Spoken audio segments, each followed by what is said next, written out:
tough issues and provide a biblical perspective to them. The topics we cover are wide-ranging: apologetics, theology, prophecy, creation and evolution, intelligent design, marriage, family, child-rearing, the millennial generation, trends in society, politics, economics, business, religious liberty, the Constitution, public policy, foreign policy, military policy, tensions in the Middle East, abortion, homosexuality, pornography, sexual ethics, media, technology, history, and America's godly heritage.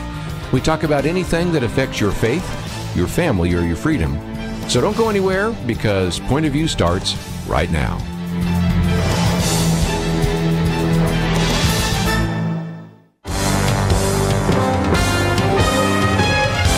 Across America, live. This is Point of View.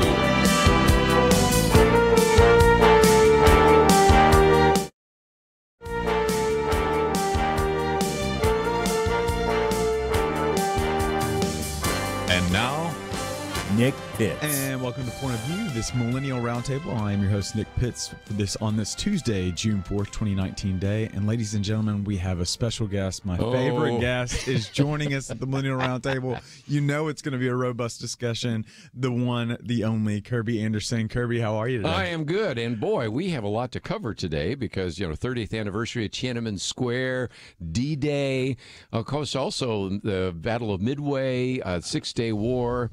Maybe we're going to talk about deep fakes. I'm going to talk about your friend Reverend Platt.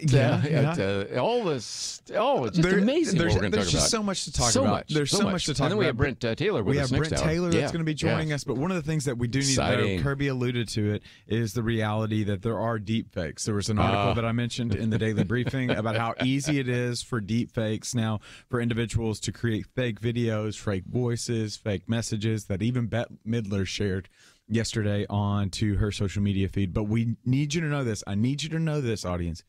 This is a real Kerby Anderson right here. Yes. And he is with us, and so grateful that he is with us. But just to kind of give you a recap of what we're going to be talking about today.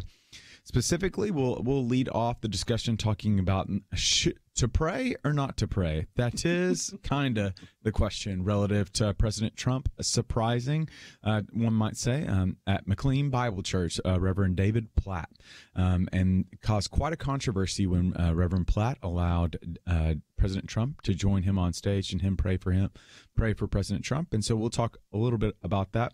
We'll transition, and there's quite a discussion going on in conservative circles right now relative to the role of civility, and it's being called Frenchism, after David Frenchism. So we'll talk a little bit about some of this conservative infighting. Is this a good thing? Is this a bad thing? What are some of the constituencies that are at play in this? And so we'll be talking a little bit more about that during the latter part of this hour. And then also we'll be joined by Dr. Brent Taylor. He's got a new book out called Founding Leadership. And so we'll have him in studio during the latter part, or during the second hour as well. And so you're going to want to stick around for this. But Kerby, let's just go ahead and jump into it, okay? All right. Okay, I'm ready. So what happened on, I guess you have to fast forward or rewind about 2 weeks ago. You've got Reverend Franklin Graham, who's someone that's very familiar with our listener audience. He's the president of Samaritan's Purse. He's also the son of the Reverend Billy Graham. And so Reverend Franklin Graham issued a special call for prayer for our president on June 2nd, 2019. And in this special call for prayer, he indicated that many individuals, that when the president succeeds, everyone succeeds. And this president has experienced significant blowback in his particular office. And so on June 2nd, 2019, he called all Christians to come together to pray for the president in obedience to 1 Timothy 2, as well as 1 Peter 2, et cetera, et cetera. And so lo and behold, President Trump decides that he is not only just going to be subject to these prayers, but he's also going to join in and request prayer as well. And so enter Reverend David Platt.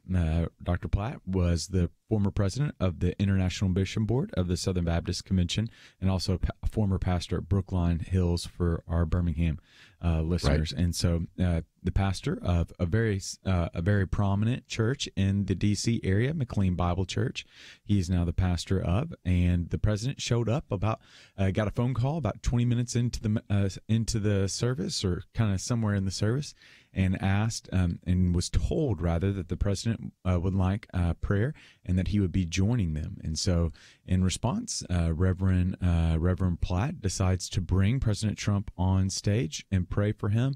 And, that's where the story really just began, I guess you could say, because the reactions have followed because of this. And again, I was surprised that he felt the need to put out a statement, but of course, given the fact that McLean Bible Church is really kind of the mega church in the D.C. area, and because he probably has a lot of individuals who may or may not like the president, he made a statement that his aim was in no way to endorse the president, his policies, or his party, but to obey God's command to pray for our president. As I shared yesterday when I read parts of the prayer by David Platt, I thought it was exactly the kind of thing that an individual should do. And I've said to you off air, but let me say on air, I don't care if you were the pastor at McLean and it was Barack Obama, or it was Donald Trump, or going all the way back, even in the days when Billy Graham, that would be Franklin Graham's father, prayed for Richard Nixon. Even in the midst of Watergate, we are commanded in 1 Timothy 2. It's one of the most strong commandments that is given, actually, interesting enough, by Paul to Timothy. He says, first of all, that we should offer prayers for those in positions of authority. And I've always encouraged, if you've listened to this program, for us to pray for those in authority, even if we disagree with the person in authority, even whether we voted for them or not. But nevertheless, we always understand that there are a number of people that are triggered simply by Donald Trump, or even at Taylor University, triggered at the vice president speaking there. So I understand why he felt the need for the statement. So what do you make of excuse me? So what do you make of some of the blowback that President Trump and I guess McLean Bible Church are experiencing right now? For the individuals, we'll say the Jonathan Merritts of the world. Jonathan's been on the program before. That's saying that it wasn't necessarily the prayers that were being offered, but is just the fact, the mere presence on the stage. What do you make of that? Well, and again, one of the things that I've said before to pastors is that you can reevaluate whether you feel like certain things that are going to happen in your church service might be perceived as political. But I've said before that if you had even members in your own church that are running for political office and just simply say, let's have those of you that are running for office right now as candidates, let me encourage you to stand and pray for those individuals. I think that would be permissible, but I recognize that your ecclesiology, your view about what your church is doing, could certainly cause a problem. The whole way in which this played out wasn't perfect because you have, matter of fact, when I first saw the picture, I said, is that Donald Trump? Because his hair was slicked back because he had actually just come off the golf course. They put a jacket on him, but he's got his golf shirt on. It's not exactly the picture that you expect of the president. And it was sort of done in a way that maybe is a little bit questionable. But the point is that even if you disagree with the format, I think the principle behind it is a good one. We should pray for our president. And whether it was Hillary Clinton that showed up at a church, or whether it was Donald Trump, whether it was Barack Obama in the past, or George W. Bush, I think that's something that we should do from a biblical point of view. Yeah, I was probably the take or the opinion piece that I most gravitated toward and resonated with was Joe Carter over at the Gospel Coalition. He indicated that he made kind of three distinctions that I think are really important. One, there's the obedience component that Reverend Platt was demonstrating obedience to 1 Timothy 2, the idea of praying. The second piece was saying that prayer doesn't mean that you're necessarily affirming him, but it also doesn't mean that you're immune to criticizing him as well. Right. And being able to offer up a prayer that, one, is very gospel saturated, but two, also is recognizing that even faithful are the wounds of a friend component. And then three, the modeling component. I think a pastor has the audacity, like Paul did in 1 Corinthians 11:1, of to say, imitate me as I imitate Christ Jesus. That Platt had the audacity to be able to stand before his people and modeled how do you pray for those in leadership. So we're going to have to go to a break, but when we come back from the break, we're going to talk a little bit more about this, about who should you allow and not allow on the platform. We'll be back right after this.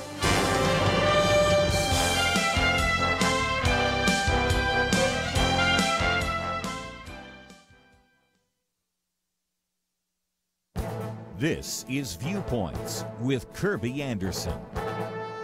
You know, over the years, I've written about how people in high-tax states have been migrating to low-tax states. Unfortunately, many politicians in those states want to argue that tax rates don't affect investment or even migration. But the latest data from the IRS demonstrates that once again we have tax migration. Between 2012 and 2015, a net of $8.5 billion in adjusted gross income left New Jersey and $6.2 billion left Connecticut. Illinois, for example, lost $13.6 billion. However, during that same period, Florida, with no state income tax, gained $39.3 billion in adjusted gross income. You can even see tax migration between high-tax states. As an editorial in the Wall Street Journal puts it, income flows down the tax gradient. New York lost a net of $850 million in adjusted gross income to New Jersey and Connecticut, but at the same time, New Jersey gave up $335 million to Pennsylvania. Now, it might be tempting for politicians wanting to raise taxes to write all of this tax migration off to merely an example of snowbird flight. After all, people have been moving from the Northeast to Florida for decades. But the examples I just cited show that it is more than just a migration to warmer climate. It is a migration to low-tax states. The tax migration, especially the affluent, have had a negative effect on state budgets. Revenues have fallen short in states like New Jersey, Illinois, and Connecticut. That has resulted in budget deficits that have forced legislatures to cut public services and even funds to local government. The local governments have responded by raising property taxes, thus increasing more tax migration. All of these facts and figures are a reminder that people vote with their feet when you tax their pocketbooks. I'm Kerby Anderson, and that's my point of view. For a free copy of Kerby's booklet, A Biblical View on Anti-Semitism, go to viewpoints.info/antisemitism. Viewpoints.info/antisemitism.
You're listening to Point of View, your listener-supported source for truth. And welcome back to Point of View. I'm your host, Nick Pitts. I'm joined at the Millennial Roundtable by Kerby Anderson, and we have been talking a little bit about what happened on Sunday, on this special day of prayer for our president that was issued by the Reverend Franklin Graham, that President Trump took that upon himself, that he wasn't simply going to be subject to prayer, but that he was also going to join in on the prayer. And so specifically, there was an occasion by which he was, I guess, passing by McLean Bible Church in the D.C. area, decided that he'd slap on a jacket and make his way into the church. Which just cracks me up. And this the whole, because if you know anything about the church, it's the old National Wildlife Federation building, and there's all sorts of security to get to it, not to mention Secret Service. So how this all got played out, I don't know. But anyway, it's fascinating just to even think how it happened. And so then President Trump makes his way into the auditorium, and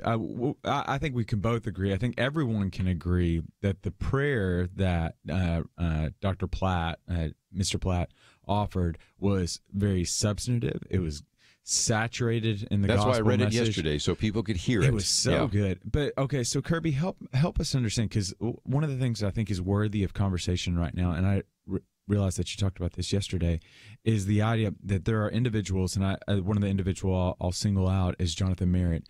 Yes. He has this understanding that why in the world would you allow someone like President Trump, who some individuals feel very marginalized by him, some individuals feel very slighted, hurt by some of his words and rhetoric. And in Merritt's framework would say that this is an individual that has caused others to stumble. This is an individual that has not displayed has not shown respect to the full dignity of all individuals that make up the U.S. Therefore, they shouldn't be on the platform. Now that that seems as though it's setting up a logical framework by which no one can get on that platform. That's what I was thinking. In my thinking. Yeah. And again, let me for just a few minutes say I understand why this would be a concern. By bringing him onto the platform, it looks like you're endorsing him. Has this been the first time a presidential candidate has been on the platform of a church who, when that presidential candidate or that president has had controversial issues? Let's go back to Bill Clinton. Let's go back to Richard Nixon. Now, again, Franklin Graham needs to think about this a little bit because, after all, it was his father that seemed to give a real significant endorsement to Richard Nixon, even during the revelations of Watergate. So you have to be careful. We want to recognize that these institutions of church and state are separate, but that doesn't mean they can't cross. But when they do, there are some issues. So I will concede to Jonathan Merritt some of the concerns. It looks like you endorsed him. I think David Platt did a good job of explaining that's not what we do. If it was Barack Obama, if it was George W. Bush, or if it's Donald Trump or a future president, whoever that might be, and you get that phone call or you get that email, what are you going to do? You're going to put them on there. Of course. Now, again, recognize that some of this has to do with the fact that, number one, there are some anti-Trumpers who will get marginalized and triggered by even the presence of the name Donald Trump. On the other hand, this has been accentuated on the other side by the fact that you've had a number of evangelical pastors who have been pretty wholehearted in their endorsement of Donald Trump, and that has been a criticism that's come from everybody from Jonathan Merritt all the way down. So I understand the concern. Would I, if I were pastor, do the same thing? Yes, I would. I just think that's because of what the scriptures call for us to do. And having just come back from Europe and recognize what it was like in days when there were people in churches where you had leaders who were probably even less admirable than our current presidents, and those individuals still were being prayed for by those individuals. And when actually Paul writes this, who's in power? Most likely Caesar. And he's calling for them to pray for people in the Roman Senate, people that are leaders, people in Roman colonies, or maybe Caesar himself. That tells me that whether I like this president or not, I should pray for this president. This it kind of goes back to two things that I'm really concerned about, but also two reasons why. Like, I understand. I hear their concerns. I hear the concern that, yes, we're supposed to pray, but it doesn't mean it necessarily has to be on stage. I completely concede that point. I see the delineation that's made, but I also see there's the beauty of being able to model how to pray, which I think is increasingly important in a culture in which politics and religion has become so intermersed in what we have today is many individuals that are walking around that have allowed the political narrative to shape the biblical narrative. To see from their pastor a model by which to pray blessing over a president, but to give so that the president might have wisdom, so that it might lead to. I think that in and of itself is a beautiful example of not just simply telling, but also showing as well to the congregation. The second piece, which I think is just really interesting, and I go back to Merritt's framework, by which no one could get on stage. And you've got a good point. And then if you're above reproach in every way. So for example, if you go a Democrat that's there, well, what would the unborn say? What would the child that's in the womb say? What would there's just certain framework that you couldn't allow anyone on that stage in that way. And then the third piece, which I'm just increasingly it's just something that just bothers me, is if we're not going to pray for him, who will? Like the role of the church is to be the salt and the light in the world. The role of the church is to be the conscience of the state. If we're not going to pray for the president, is the atheist going to pray for the no. Like if we're not going to have the opportunity to be able to boldly approach the throne of grace, to receive grace and mercy, and petition the King of Kings in order that he might be able to bless and help our president, who is going to pray for the president. And so that's why I hear the concerns of the other side, but I just think their concerns are trumped by Good pun line. intended. Their concerns are trumped by the opportunity that presented itself and then the dialogue that is ensued because of it. One more thing I'll just add to it, and then we can move on probably, is that the other reason why I have less hesitation is because it was David Platt. Mm-hmm. You know, if it's J.D. Greer, who's the head of the Southern Baptist Convention, if it's David Platt, these are not real political people. No. You know, if this was somebody that's as political up to their eyebrows, that might have been a different issue. But these are individuals who really go out of their way sometimes, I think, to not say things that are political. And so I think you and I both also have a little sense of honesty and grace because we recognize that these are not real political people, but they just were trying to be obedient to Scripture. My goodness, and I said this off air, and I'll say it on as well. David Platt is an individual that not only blessed my life when I was in college, but also I can't tell you the number of lives that he blessed when they were at Stanford University, and he was the pastor at Brookline.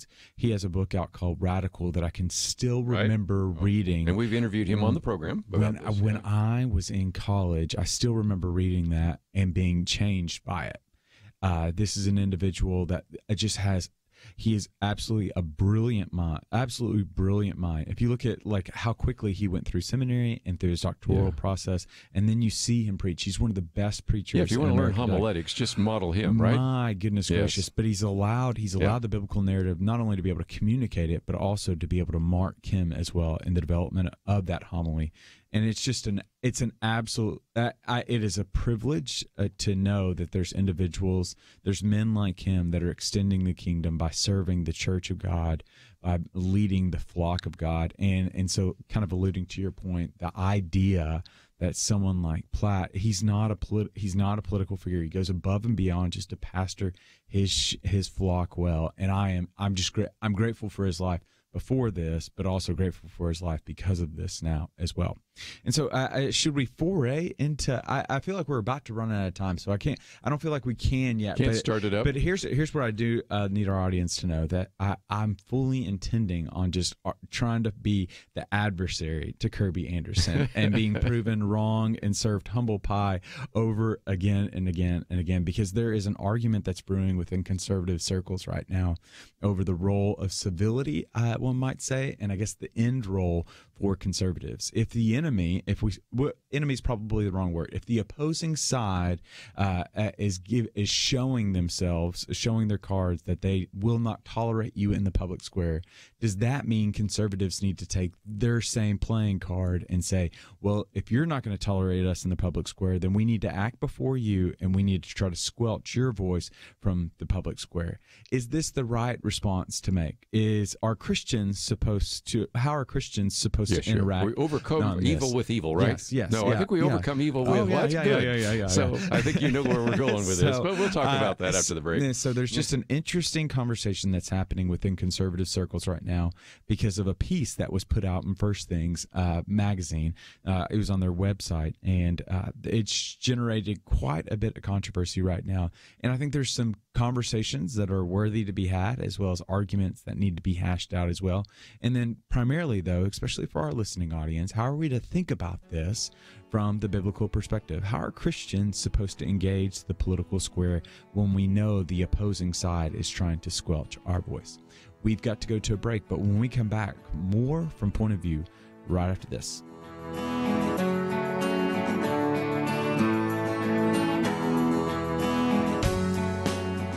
There is no more dangerous time than when things are going well. Remember Elijah on Mount Carmel? Fire came down. There was no doubt who was God, but what happened next? He went from amazing faith to a time of great fear and depression. Many Christians have been very thankful a certain Democratic candidate for president was not the one to nominate two replacements for the Supreme Court. But as with Elijah, times of great victory are also times of great danger. Moments like this are not the time to take it easy. This is not the time to let our guard down. This is a time to double down on our work in the community, to serve and pray and plan and invest in a better future. This is the time to join Point of View's Truth Team 360 to make sure today's promising gains are not lost tomorrow. Show your commitment to our future by visiting pointofview.net/team or call 800-347-5151. Ask to join the Truth Team. Pointofview.net/team and 800-347-5151. Point of View will continue after this.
You are listening to Point of View.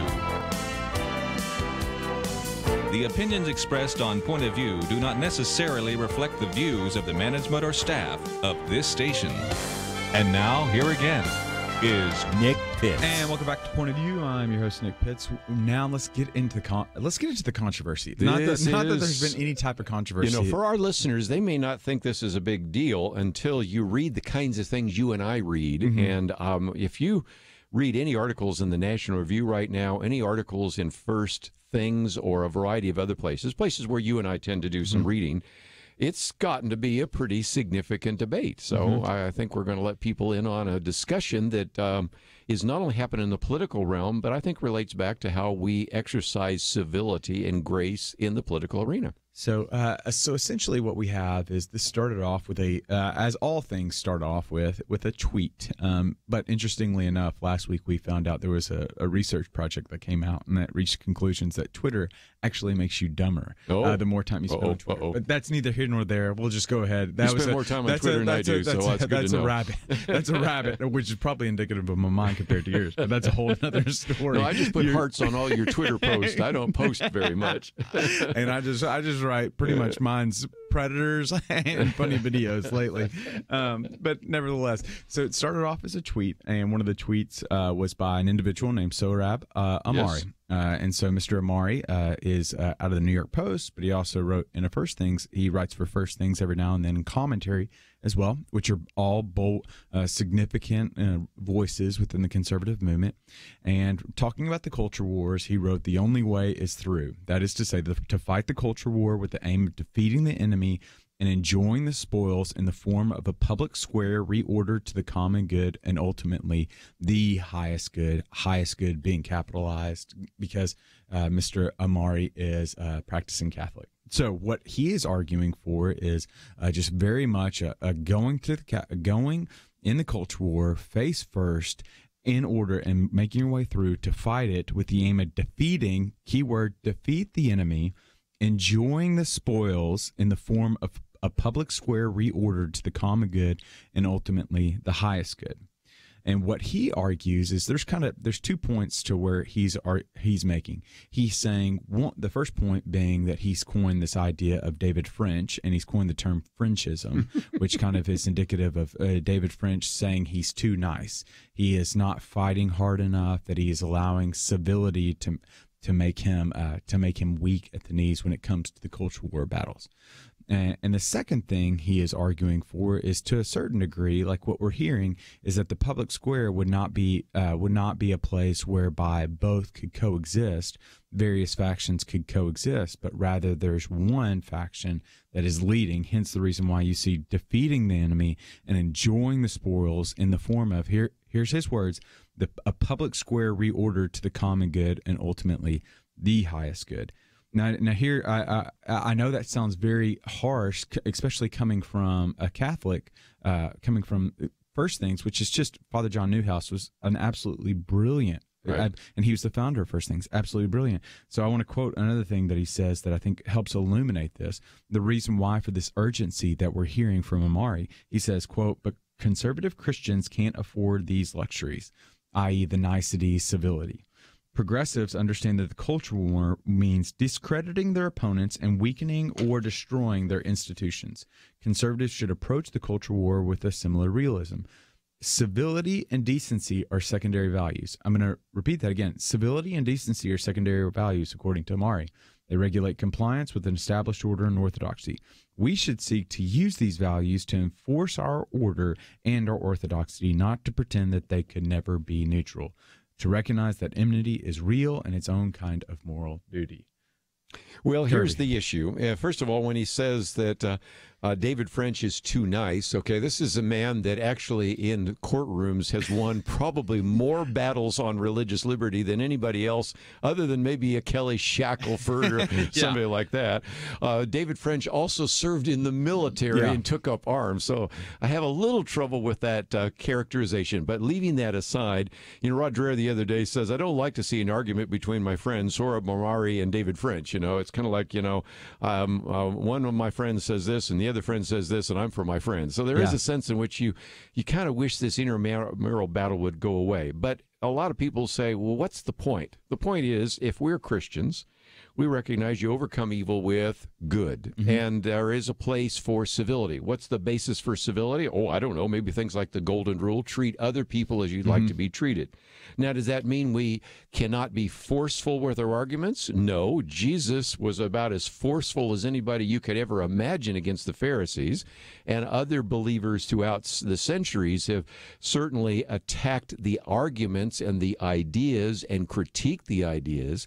But when it goes into we need to destroy other individuals, that's kind of that culture war thing. And I was even talking about yesterday with Darrell Bach, where we don't see the opposition as a potential friend. We see it as an enemy to be destroyed. And that's one of the things that David alludes to. Like, even previously, before he served in Iraq, he would often he's admitted this. He's often said that the two greatest threats to the American experiment are domestic terrorists from abroad, and then also leftists domestically. And he would say that was one of the worst statements that he's ever uttered, because he's seeing the terrorists abroad helped illuminate him that the other side, they may be our ideological enemy, but they are not our enemy. And this kind of goes back. This is to oversimplify it, because many would say that this is what's caused the rise of a President Trump. That's true. President Trump. I think I would agree with that. That conservatives very much were tired of getting beat in the public square, and so they wanted somebody that was able to throw a punch back. Hence the reason why the conservative movement has rallied around, to a certain degree, around a President Trump who's shown himself fully capable of being able to throw a punch. More than a few. Ask the mayor of London, that stone-cold loser this morning, before he goes and meets with the Queen. But again, whether it's Ann Coulter, or whether it is maybe you can think of Pat Buchanan back in the 1990s, there have always been individuals that a number of populists have rallied around, because you just, after a while, you do boxing and everything. If you just hit a couple of times, you just want to hit back. And I understand that. And even when we hit back, that doesn't mean we can't hit back with the intellectual arguments. That is certainly something that actually scriptures talk about, tearing down strongholds and lofty thoughts raised up against the knowledge of God. 2 Corinthians 10, that whole principle there of critiquing and talking about evil and error, that's what the scriptures allow us and encourage us to do. Civility should never be equated with weakness. Yes. I think that's an underlying tone that I think we continue to hear throughout Amari's piece, is this idea of civility and niceness is not standing up, which I would just, especially when, as Christians, we continue to think about, we look to the cross of Christ, and that was a moment of great weakness, but that eventually, 3 days later, became a source of great strength. I think with Amari's argument, what you continue to see is just this, and I don't mean to be harsh here, but it's a short-sightedness to say that I've got to win this political victory in order to achieve the ultimate good, which in reality, I just don't see that, because at the end of the day, then Amari would say Jesus needs to toughen up. He needs to not allow these individuals to be flogging him on the back. He needs to call down the angels. And I just think that's a short-sightedness with it that just doesn't understand the real battle that we're fighting, which is not against the principalities and powers of this world, that I think is increasingly important in this world. I know we're going to a break, so I'll use a simple analogy. Sometimes it's like you have one group, and we'll use maybe pro-life over here and pro-abortion over here, and they have these arguments that just sort of surface over this massive humanity in the middle. So it isn't just trying to, quote, defeat the power structures. It's to win the hearts and minds of the mass of individuals that really don't even understand what's going on here. And are you going to win them by having them say, well, I don't like either the left or the right. I don't like the pro-life, the pro-choice. I don't like the traditional views or the LGBT, because they're both such mean-spirited people. Well, how do you win over the mass of humanity? You win them over with love. The best weapon that we have is not just truth, it's also the weapon of love. And so this is an interesting point that we're going to have to go to a commercial break, because we're interlooped. There's been so many great pieces and so many great articles that have come out upon this, that even David Brooks this morning in the New York Times, he wrote his piece called The Coming Apocalypse for the GOP, talking about how millennials and then Generation Z are showing aversions to, that are gravitating away from conservatism. And I would argue that when you have an individual like President Trump that has now decided that he is the leader of the GOP, that, and again, the vast majority of Republicans, we support him. But one of the things that I think is the distinguishing factor among millennials is that they did not go through the Clinton era, and so they still believe it to be true that character matters. They want to believe it to be true that character matters. And the fact that we're not seeing character from the leader of our party right now makes it increasingly more difficult and unpalatable to be able to support that, which I think is just an interesting piece for us to touch on, especially on the Millennial Roundtable. But we have got to go to a break. And so when we come back from the break, more about this infighting among conservatives right now, the role of civility and the Christian in the public square among conservatives right after this.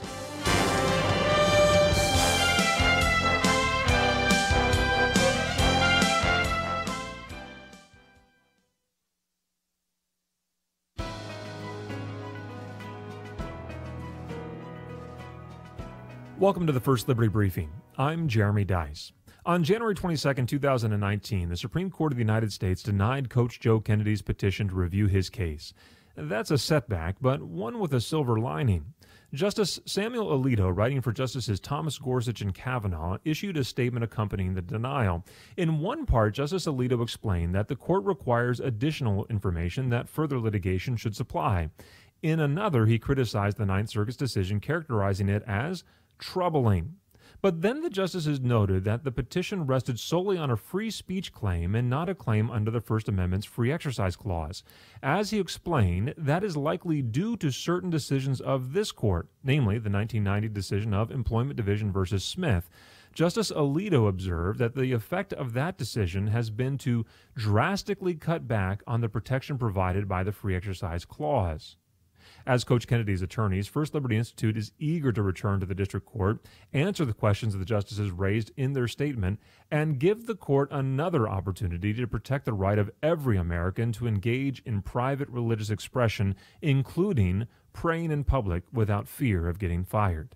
Thankfully, the Supreme Court seems to understand that banning all coaches from praying just because they can be seen is wrong and contradicts the Constitution. To learn how First Liberty is protecting religious liberty for all Americans, visit firstliberty.org. Hi, I'm Kelly Shackelford, President and Chief Counsel of First Liberty Institute. I hope you enjoyed this episode of First Liberty Briefing. You can learn more amazing stories about how everyday Americans are standing up and saving religious freedom. Just visit firstliberty.org. You'll be inspired, educated, and informed. Visit firstliberty.org right now.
Now, back to Point of View, your listener-supported source for truth. And welcome back to Point of View. I'm your host, Nick Pitts. I'm joined at the Millennial Roundtable by Kerby Anderson, and we have been talking about the piece, Mr. Amari's piece from the First Things essay, talking about the conservative infighting, I guess you could say, or rather just the picking of the fight among conservatives right now. Really, Mr. Amari has decided to kind of focus in on what he calls David Frenchism, which is this idea, which again, I think one we can say is a mischaracterization, one, and then two, I would argue that I don't think he characterized him well, saying that he's kind of naive and he's too nice when in reality he is an Iraq War veteran He has probably litigated more cases for First Amendment rights than any lawyer here in the U.S., and especially a conservative lawyer here in the U.S. as well. And then, but what many individuals are saying is that the Kavanaugh hearings really snapped. It really broke many individuals to show that the lengths that those on the other side are willing to go to try to advance their political means. Amari has said that was the thing that caused him to snap, to recognize that this isn't just the other side doesn't simply want to coexist and be leading in the relative to progress and where the culture is going, but rather the other side wants to diminish and wants to absolutely just revamp and silence the other the right side of that among conservatives. And I understand that, Kerby. I think if you go back and you look at some of the things that we were saying during the Kavanaugh hearings, it was, one, we were sympathetic because we knew that there are many women out there that have endured such type of abuse, but to know that there was these unfound allegations that were put against this innocent man, that did cause something to erupt within many conservatives to say, well, we've got to fight back to some sort. And so, I can understand his pivot, his starting point. I can completely understand that. I mean, we mentioned deep fakes. We'll probably get to that to the third hour. But the poor guy that put out the deep fakes video, then they dox him and may just ruin his life. And any time now somebody on the left wants to ruin the life of just an average citizen or Republican or a person that is a conservative or a Christian, all they have to do is start marshaling some of their fellow liberals to make sure that they get death threats, that they maybe lose their job, that maybe they get punished in ways that are inappropriate. And sometimes just the injustice of that, you want to fight back and say, you know what, I want to do for you what you've been doing to us for a long time. Mm-hmm. But that's not necessarily a biblical response, is it? Yeah, and so here's the thing that I alluded to that I think Ben Shapiro 5 months ago, I don't want to say even Ben Shapiro illuminated 5 months ago in an article he wrote for, I believe it was either Newsweek or it was some, I can't remember where he actually published it at.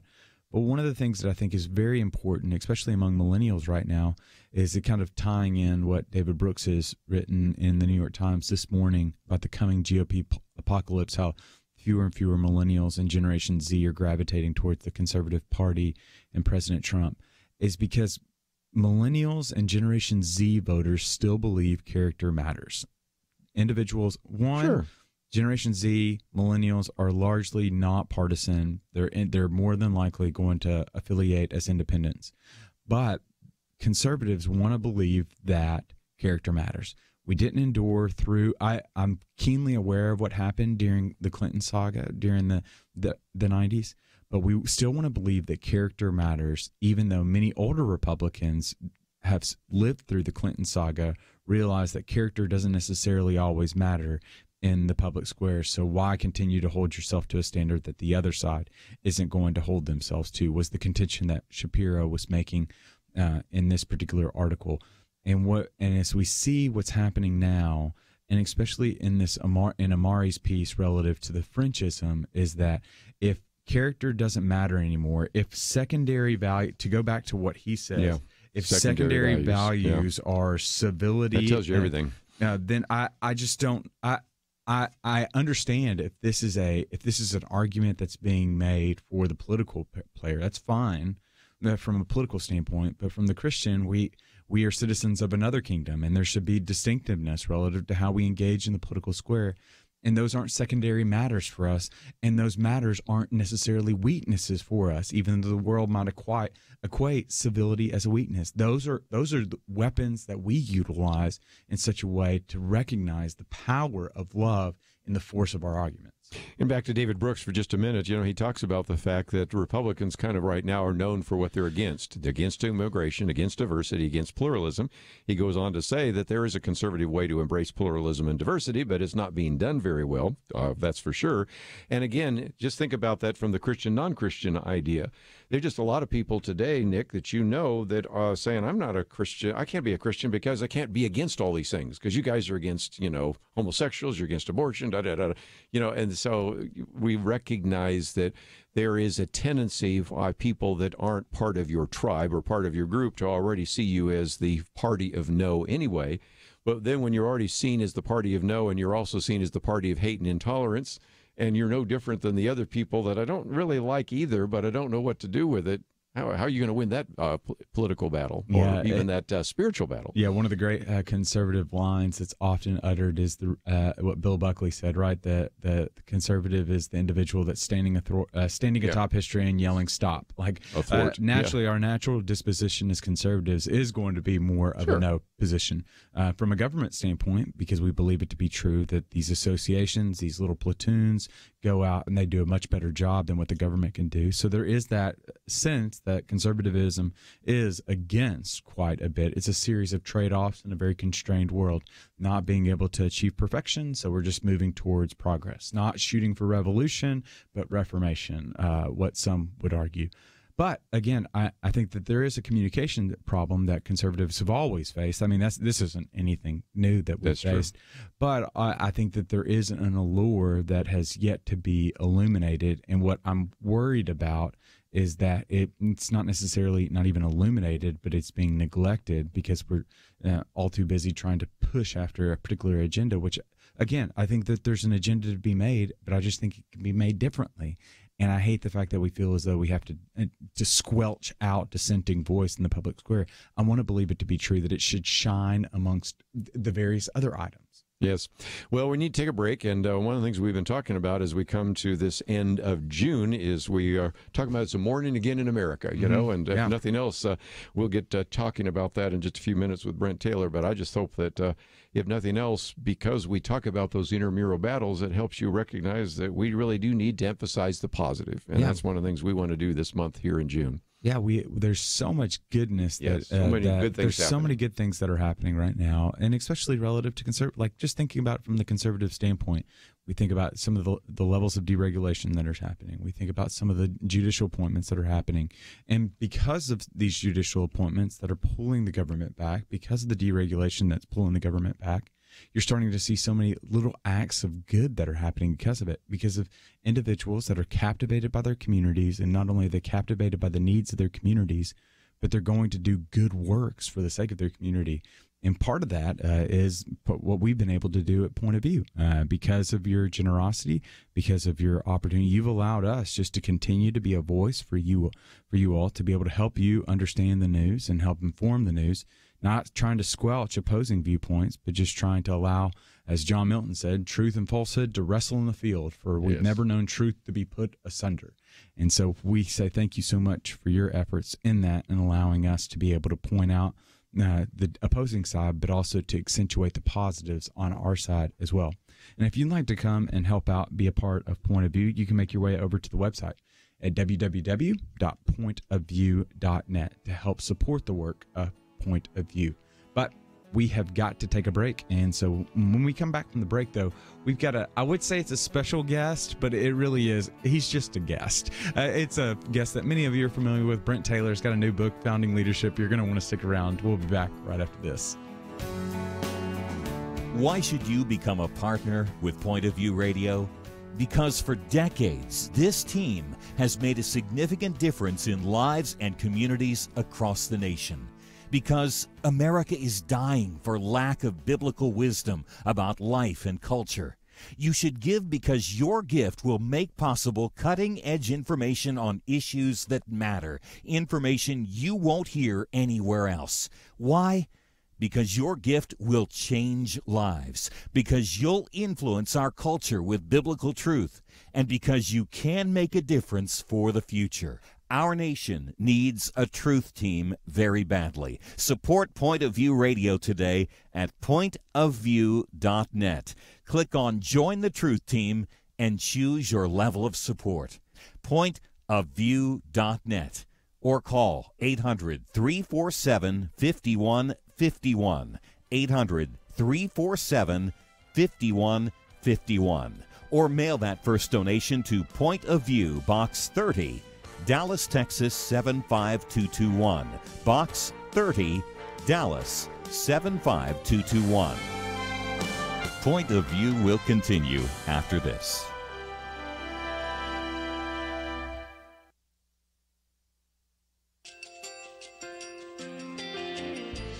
I just want to thank you so much for all the wonderful programming you have. You're just absolutely fantastic. I recently started listening to Point of View, and I really found it interesting because of the different subjects you cover. Thank you for that. I really appreciate everything that you do in keeping us informed. Thank you, Kerby, for everything that you have been doing. I appreciate all the work that you're doing, advocating for the Word of God. Thank you so much. Point of View, I think, is absolutely necessary because it's a Christian perspective, a biblical worldview perspective, and receive very current, up-to-date information about what is really going on, week to week in our culture, which is changing so rapidly, and yet it's morally sliding backwards. Yeah, I'm just, first of all, I thank you guys. Y'all's program is wonderful, and enjoy it every day. I learn so much every time I listen to it.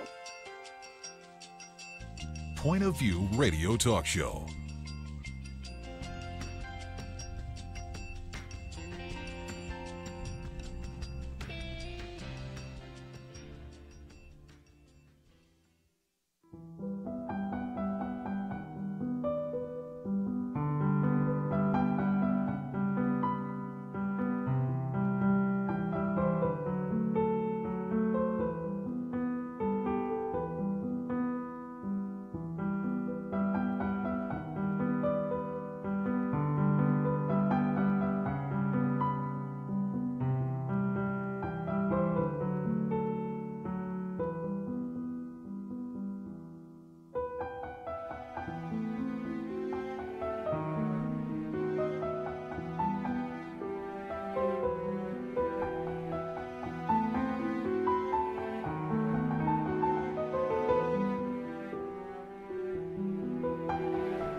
Hi, this is Kerby Anderson. Each day we take on the tough issues and provide a biblical perspective to them. The topics we cover are wide-ranging.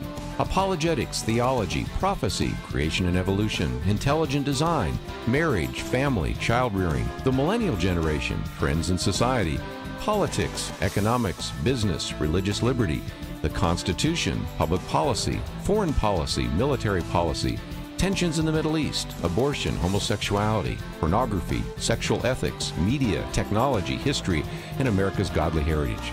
We talk about anything that affects your faith, your family, or your freedom. So don't go anywhere, because Point of View starts right now.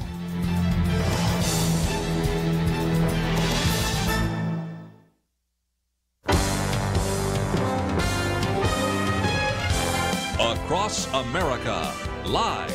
This is Point of View.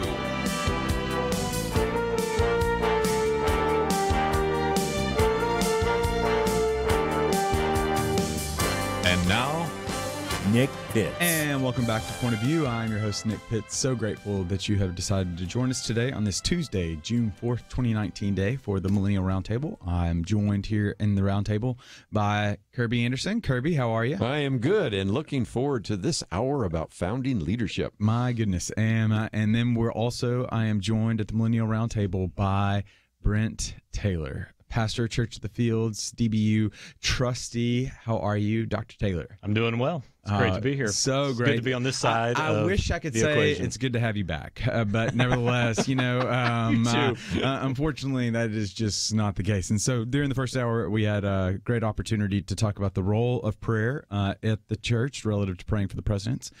Specifically, we were alluding to what happened during this past weekend when President Trump showed up at McLean Bible Church, and tried to think through that particular issue from a biblical perspective. And then we transitioned to what's known as against Frenchism, and we'll be talking a little bit more about that in the upcoming hour as well, talking about specifically about this infighting that's happening among conservatives right now relative to the role of decency and civility. There is one faction that's increasingly saying, since the enemy is out to defeat us, that we in turn have to be out to defeat them as well. And the secondary values such as civility and decency have to go by the wayside in this battle for the culture war. And so we'll be talking a little bit more about Frenchism and being against Frenchism, as it's called, later on during the hour.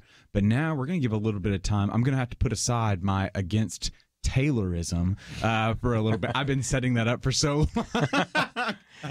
And talk about the one and only Brent Taylor has got a new book out called Founding Leadership. And so you are going to want to catch a copy of this, and you can go to the Point of View website, pointofview.net, to find out more information where you can get this. We're so grateful that Brent has decided to join us today to talk about his new book, Founding Leadership, Lessons on Business and Personal Leadership from the Men Who Brought You the American Revolution. So, Brent, tell us a little bit about this book. Well, I appreciate the opportunity to talk to you about it. I am so excited about this book, and it's been a great journey because I love the Founding Fathers. I love all things about American history. One of my great privileges in life is to be able to teach college students, to teach history to college students at Dallas Baptist University. And I have the opportunity to teach a group of college students that not a lot of people want. Those are college freshmen, because they come with a lot of interesting ideas and backgrounds. In fact, I often say that I learn a lot about history from reading the papers of college freshmen. Oh, I believe that. In fact, I learned things I never knew before. In fact, no historian ever knew before. And so that makes it a lot of fun. But I wrote this book for a couple of reasons. One of the main reasons is, and those of you who are listeners today who are writers will understand this, I wrote the book because it was inside of me and needed to come out of me. Mm-hmm. I needed to communicate what was on my heart, and I really felt like this was a book that was inside of me that needed to be revealed. And book writing is a painful process in so many ways. When you first start, you labor over every sentence, and then you realize that it will take a lifetime if you labor over every sentence and you just try to relax and be a little more natural in it. But I enjoyed the process of writing. I wrote this book because I feel like there is a great need in our culture for a leadership. And this book was not the result of something that happened over the past 12 months or 18 months. It's really over something I've seen over the course of my lifetime, and especially when I look back at our nation's history and I look at the Founding Fathers, I just have felt like there was somewhat of an absence of leadership in our culture, and I don't mean that just politically like we normally think of. I think there's an absence of leadership in our culture in many ways, in the home, in the office. We see leadership exhibited in certain areas of life, like coaches and working with kids in sports, but oftentimes it seems to drop off after a while, or there seems to be this idea that leaders are only a certain group of people, and they're folks that have been trained and they have a high skill set, and so those are the people who are leaders in our culture. One of the reasons that I wrote the book, and one of the I talk about lessons on business and personal leadership, is because I believe the greatest need for leadership is in the home. Mm-hmm. The more leadership that is given in the home, the better it affects society, and the more it strengthens society. But there's this idea that leaders are people who are celebrities on television. Leaders are folks who are involved in universities, or they're involved in government. But the greatest place a person can be a leader is in their home. Hmm. And so when I started writing this book, I realized as I thought about the Founding Fathers, there were certain characteristics of their life that I could just really, I believe, draw out principles and characteristics that are needed in our culture, needed today, maybe even more than ever. It's amazing to me when you look at it that at the time of our Founding Fathers, you have roughly 3 million people, 2.5 million people or so. About 500,000 of them are slaves, so they're not going to be placed in any kind of leadership position. And yet, out of that 2.5 to 3 million people, you have people like Washington and Adams and Jefferson and Madison and Gouverneur Morris and James Monroe. I mean, the list goes on and on of these people we refer to as Founding Fathers. And yet today, our population obviously is far beyond 3 million people. And yet I just don't feel like we can call out that many names of folks that seem to rise to that level. So I think God blessed our nation in a tremendous way during that time period. And so I wanted just to pick some people that I could choose some characteristics from that we could apply leadership lessons today. That's phenomenal. And so it reminds me of a quote Ernest Hemingway said when you were talking about how difficult it is to write. He says, writing is kind of easy. You just cut yourself and bleed all over the typewriter. That's exactly right. Well, as a pastor, I think of John Knox and how he talked about how you step up into the pulpit and you die a death every single Sunday. Yeah. And then you get ready to do it again the next week. So, and in a similar, so all that to say, you're going to want to pick up this book. Again, Brent has poured quite a bit into it, and you will be blessed by it. And so we're going to have to take a break here shortly. And so when we come back from the break, I'm going to be really interested to talk with Brent because really in the book Founding Leadership, which you can find on our website at pointofview.net, again, pointofview.net, we'll also post a link on the Facebook page right now to the book. And one of the things that you're going to find is that Brent is kind of functions almost as like a museum tour guide. And he just kind of curates some of our founding fathers, and he accentuates some of the characteristics that really not only were so pertinent at the time in which they were living and moving, but also are just as equally as pertinent and relevant today as well. And it really is just a very rich book that you're going to want to get your hands on, but also stick around for as we kind of unpack this book, making our way through everyone from Ben Franklin to George Washington as well. But again, we have got to take a break. But when we come back from the break, more with Brent Taylor. And again, you can find that information on our website. You can find his book and more information on Brent at www.pointofview.net, or go over to the Facebook page at www.facebook.com/pointofviewradio. And when you go there, we're going to make sure to post a link right underneath the live video feed right now so that you can find grab a copy, as well as grab 3 others for those friends that you have right after this.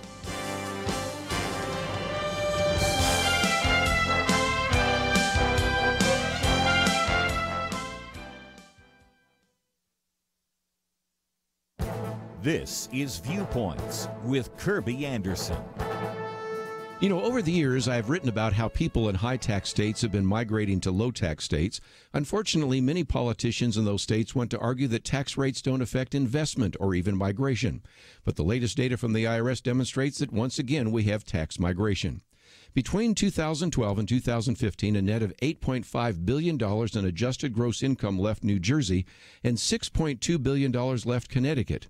Illinois, for example, lost $13.6 billion. However, during that same period, Florida, with no state income tax, gained $39.3 billion in adjusted gross income. You can even see tax migration between high-tax states. As an editorial in the Wall Street Journal puts it, income flows down the tax gradient. New York lost a net of $850 million in adjusted gross income to New Jersey and Connecticut, but at the same time, New Jersey gave up $335 million to Pennsylvania. Now, it might be tempting for politicians wanting to raise taxes to write all of this tax migration off to merely an example of snowbird flight. After all, people have been moving from the Northeast to Florida for decades. But the examples I just cited show that it is more than just a migration to warmer climate. It is a migration to low-tax states. The tax migration, especially the affluent, have had a negative effect on state budgets. Revenues have fallen short in states like New Jersey, Illinois, and Connecticut. That has resulted in budget deficits that have forced legislatures to cut public services and even funds to local government. The local governments have responded by raising property taxes, thus increasing more tax migration. All of these facts and figures are a reminder that people vote with their feet when you tax their pocketbooks. I'm Kerby Anderson, and that's my point of view. For a free copy of Kerby's booklet, A Biblical View on Anti-Semitism, go to viewpoints.info/anti-Semitism. Viewpoints.info/anti-Semitism.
You're listening to Point of View, your listener-supported source for truth. And welcome back to Point of View. I'm your host, Nick Pitts. I'm joined by Kerby Anderson and Brent Taylor here at the Millennial Roundtable. We're talking founding leadership, Brent Taylor's new book, Lessons on Business and Personal Leadership from the Men Who Brought You the American Revolution. And kind of what I was alluding to before the break is that Brent just serves as a funny, but also a very well-informed and very accessible writer that kind of serves as a tour guide that helps us to be able to illuminate these characters throughout the American founding and the pertinent and relevant lessons that they have for us today relative to leadership, both personally and also professionally as well.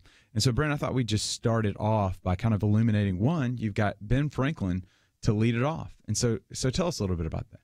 Well, the story of how that got started is the power of editing, because I started the book with George Washington, because George Washington, he's the first. He's the man. I mean, he's the first, unless you are big into the Articles of Confederation, then I guess he's the 10th, something like that. But, but for our country, he is the first. He's on the $1 bill. When you think of the presidency, you think of him. But I had him in chapter 1, and my editor said, that doesn't make any sense. And I thought, you've lost your mind. What do you mean it doesn't make any sense? I need to look for a new editor. And that's exactly right, yes, communist. But the reason that we changed it is because it's really kind of how the story of the book and how the book goes. Because I talk about, the book is about leadership. It's about the Founding Fathers, but it's about leadership. And in order to understand leadership, you have to understand who you are. And there's probably no greater example in our Founding Fathers of a person who had self-identity, who understood who they were, understood what they were about, understood people. When you think about the term emotional intelligence, obviously Ben Franklin is somebody that comes to mind because he was a man who not only understood himself, but he understood how other people operated, how they thought. In fact, when he served as a diplomat and an ambassador in Europe, especially when they were in France, he and John Adams was constantly frustrated with Ben Franklin because John Adams wanted to meet with the French, sit down, let's have conversation, let's have dialogue, let's come to an agreement. Ben Franklin said, no, we need to party. We need to enjoy ourselves. We need to enjoy the food, and we need to enjoy the drink, and we need to be together. That's because he understood how the French operated. The French were not interested necessarily in sitting down and doing business. They wanted to be together, to be friends. They wanted to have that relationship and have the food and have all the joys that go with that. John Adams did not understand that. Ben Franklin understood it. A great leader understands who they are. Not only do they understand who they are, but they understand who other people are. I think that's one of the keys to leadership because so many leaders today, they know who they are. They don't care what anybody else thinks. They're going to do what they think. They don't take the time to really be a student of someone else. And a great leader is going to be a student of other people as well as themselves to know how to interact, how to relate. Yeah, you think about the quote from Covey often comes to my mind: "Seek first to understand, then to be understood." Right, the Drucker idea of one that a leader defines, or rather, that's Dupree. The leader defines reality, and then they say thank you, and in between they serve. So you think that there's a need? I mean, it seems as though there's a great need today for individuals, for leaders in particular, to know, one, who they are and not who they want to be, and then the second, to know the context in which they're operating. That's critically important in our culture. It's something I think we've lost in a way that is to the detriment of our society, because our culture has become one where if I want to succeed, then I need to figure out what people think, what they think about me, and kind of which way the wind is blowing. And that is a horrible platform for leadership. Yeah. Great leaders know who they are. They understand the culture. They read the times. They're like the sons of Issachar. They read the culture, and they see, okay, God has gifted me this way. I want to use my leadership, my abilities, my talents to impact this culture, not to just blow in the wind in the direction that it is going. The problem with most people today, though, is they don't know who they are. If you ask a person, hey, tell me about yourself, they immediately tell you their job. They tell you their job title. That's how they describe themselves. So their description of, their self-identity is caught up in a business card title. This is my job. This is what I do. This is what my job looks like. We do our work. We should be passionate about our work. We should work hard in that. But our lives are not summed up by our business card.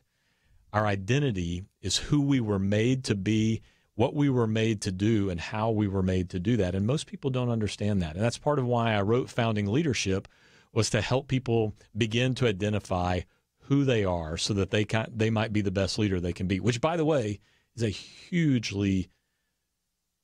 it's a biblical principle that cannot be overlooked if you want to really live out your Christian faith. I couldn't agree more. And then you make your way, you transition into the next figure, and then you have Thomas Jefferson. One, understanding the present time, and then Jefferson, you accentuate this need for vision with Jefferson. So tell us a little bit about that.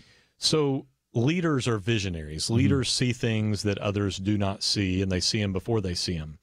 Now, Jefferson is a contradiction in many ways. There's a lot of things about Jefferson to admire and revere, and there are many things about Jefferson that we look at and we say, how could he do that? How could he believe that? On the one hand, he writes in the Declaration of Independence, we hold these truths to be self-evident that all men are created equal, and yet we know he was a slaveholder. And so you have the contradiction of his life. Now, all of us have contradictions in our lives. All of us have things that we do that we say one thing, we do something else. The Bible speaks very clearly about the sin of that hypocrisy that is in all of our lives. We love pointing it out in other people. We don't like talking about it in ourselves.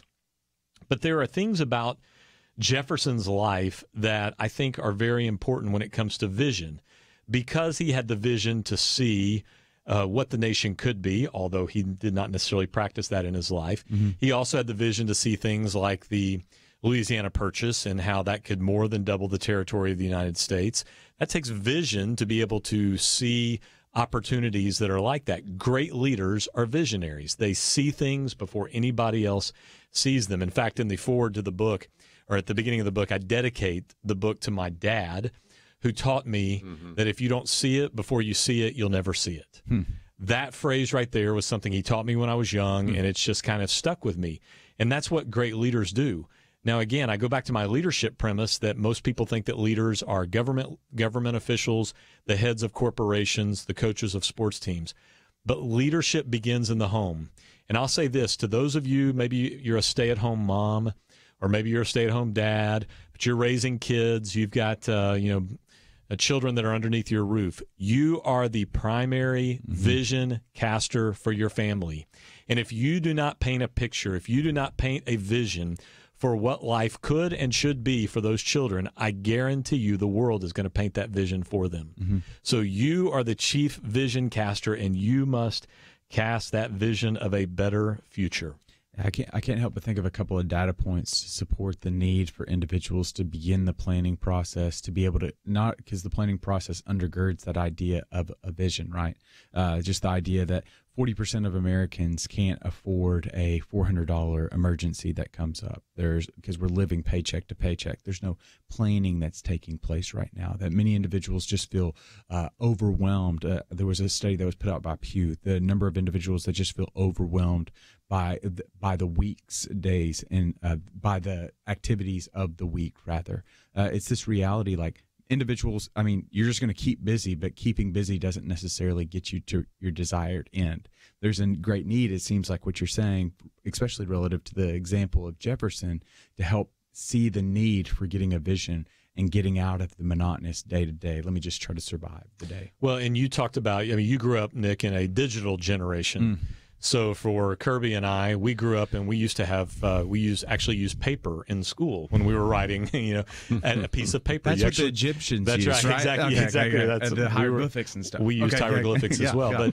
but all the papers had two little lines on the side, and they were margins. And you learned in school that you write between the margins. Well, today, people's lives have no margins, and they live edge to edge, and they're frazzled.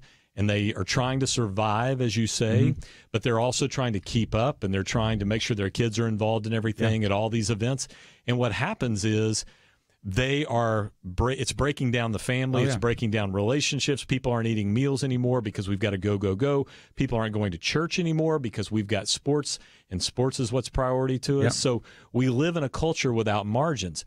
Parents are to be vision casters, and one of the visions you can cast is we are not going to live like the rest of the world. We're going to draw some lines, and we're going to have margins in our life so that we can do what we're supposed to do, which is live life together. So perhaps we've heard it said in the biblical narrative that people perish without vision. Perhaps it's in 2019 people burn out without vision because you haven't been given the margin. So we're going to have to take a break. You can find more information on this book. Please go and order it on the Point of View website, pointofview.net, or you can go to facebook.com/pointofviewradio. We'll be back with Brent Taylor right after this. So you sit down and do your budget, and you look at all your monthly costs and your bills and your income, and it seems like there's never quite enough. You know what would really help? Finding $500 a month to help balance things out. That is the typical savings, $500 a month for a family when you switch to MediShare for your health care.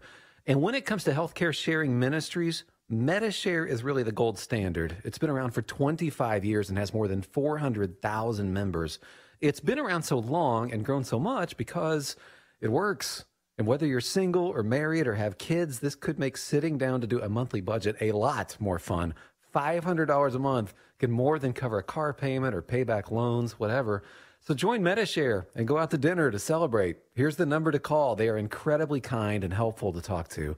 855-90-BIBLE. That's 855-90-BIBLE. 855-90-BIBLE. Tired of fake news? Support truth. Join Point of View's Truth Team and bring healing to America. Go to pointofview.net/team. Pointofview.net/team. Or 800-347-5151.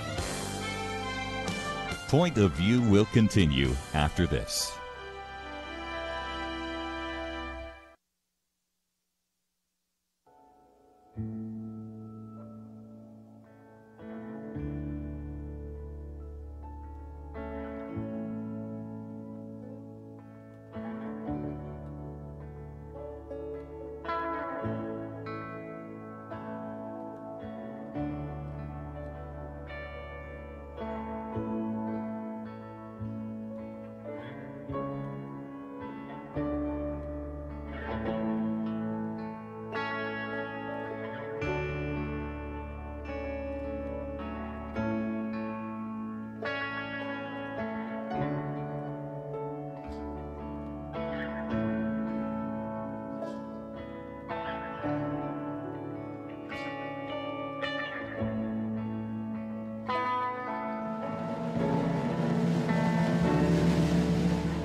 You are listening to Point of View. The opinions expressed on Point of View do not necessarily reflect the views of the management or staff of this station.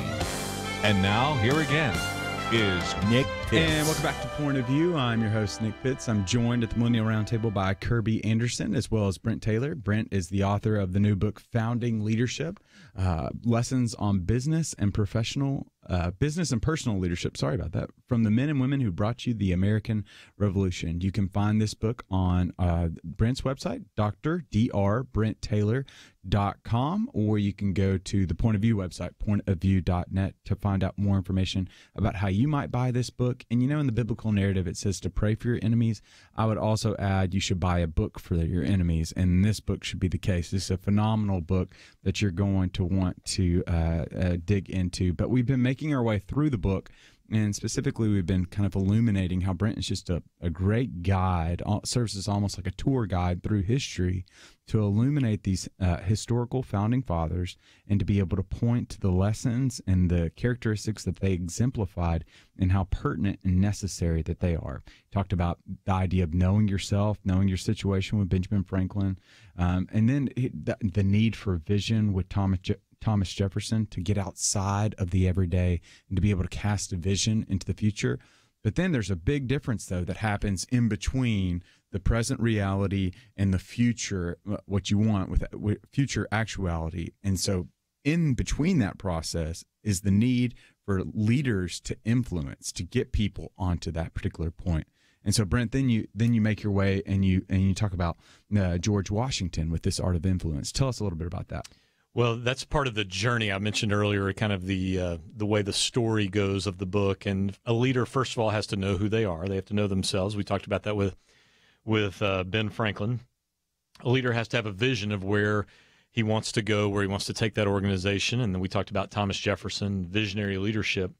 When we talk about George Washington, I think George Washington has so many different facets. So many books have been written about George Washington. Mm-hmm. There's so many great ones that are out there. And I think that what is very interesting about George Washington, and Joseph Ellis brings this up in his book, The Indispensable Man, His Excellency, mm-hmm. He talks about how out of all the founding fathers, you have these incredible leaders. You have people who are so unique like Ben Franklin and so brilliant like Thomas Jefferson, and you have people with such great minds and conviction like you have in John Adams. All these incredible names. But every one of them, to the man, they all held George Washington as their superior. Mm-hmm. They all looked to George Washington. They all believed he was the one that was to lead them all. And so the question then comes down, what is it? Why was he so well respected and well loved? And as Ellis points out, and many other authors have pointed out, it's because of his character. It's mm-hmm. viewed to the kind of character that he had, because as you were talking about in the earlier in the earlier hour, character still matters. Mm-hmm. And with George Washington, he used that power of character. He used that power of who he was to influence people. I subscribe to that definition of leadership, that leadership is influence. And you see George Washington's ability to influence his troops. Now, sometimes there are two styles of leadership. There's command and control. And then there are influence leaders. When you think about command and control, a lot of people think of somebody like Steve Jobs, for example, with Apple. Very bright mind, brilliant, no doubt, but he was a very driven individual, and that meant he would literally plow people over to accomplish the vision, the direction that he wanted Apple to go. That is a command and control style of leadership. When you think of an influence leader, I often think of Tom Landry. Mm-hmm. Some of you remember Tom Landry in the days of his leadership of the Dallas Cowboys. And Tom Landry was never one that you saw running up and down the sidelines, throwing his hat, throwing his headset. You didn't necessarily see him doing that. But he had that way of just looking at a player, and that player could just kind of melt, kind of fall apart. And it was because you didn't want to disappoint him, because he was such a respected individual. Now, George Washington could be command and control. Mm-hmm. He certainly did that in battle. If you turned and ran the other way, he'd shoot you down, if you were a coward. But most of the time it was influence. And great leaders understand the power of influencing the next generation, influencing the people who are under them. And I can't help but think about some of our political environments, but not even just in political environments for today, the need for influence. Because right now we're in a world in which, one, we want to try to own the other side. We want to try to destroy the other side. We're alienated. And the need for individuals to understand the art of influence and the need for influence in a pluralistic, diverse society, it seems as though that's very relevant and it's a great necessity in today's world. We live in a culture that is all about throwing stones. Yeah. And it's about trying to destroy the other person, the other idea, the other thought. And it used to be that, especially when you look at our history, there was a time when people there was a war of ideas. And today it's become so personal. And if a person says something, extreme language is used, not just foul language, but extreme monikers are put upon people in the process, and that is not the way that we are able to live in a culture in a civil manner. There's nothing wrong with disagreeing with each other. It's how you do it. Yep. The Founding Fathers understood the importance of being able to argue and still be able to relate to each other and be friends, because especially early on in the Revolution, you think about Ben Franklin saying either we all hang together or we will all hang separately.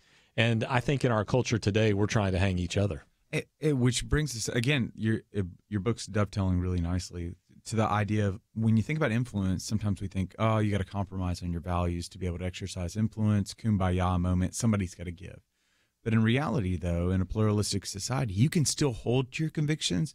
Not only can you still hold to your convictions, there's a great need for you to hold and to have conviction as well. And so you illuminate in the next chapter John Adams for that. Tell us a little about that. I love John Adams because nobody else did. You know, John Adams was not very popular in his day. He was a gadfly of sorts. He was the type that would swim against the tide. He was, a lot of people don't realize this about him. He was an early adopter. He was talking independence before other people were talking independence. But he did it in a very wise way. He would be present in the conversation, but not necessarily trying to be public about it until the right time. I say in the book that he was the type that was an early adopter in the idea that if he lived today, I think he might have been one of the people lining up to get the latest cell phone, because he liked this idea of maybe something new, which we don't think of our founding fathers being that way. And yet at the same time, he just got under people's skin, and he was the person standing in line for the cell phone that was irritating everybody else that's standing in line. It's funny to me because we have these mindsets of how people are, but all of the founding fathers were very concerned about their reputation. They were very concerned about posterity, how they were viewed, but they were also subtle. Nobody ran for president openly. You just kind of let your friends know, and your name bubbled to the surface. George Washington did not campaign to be the leader of the Army.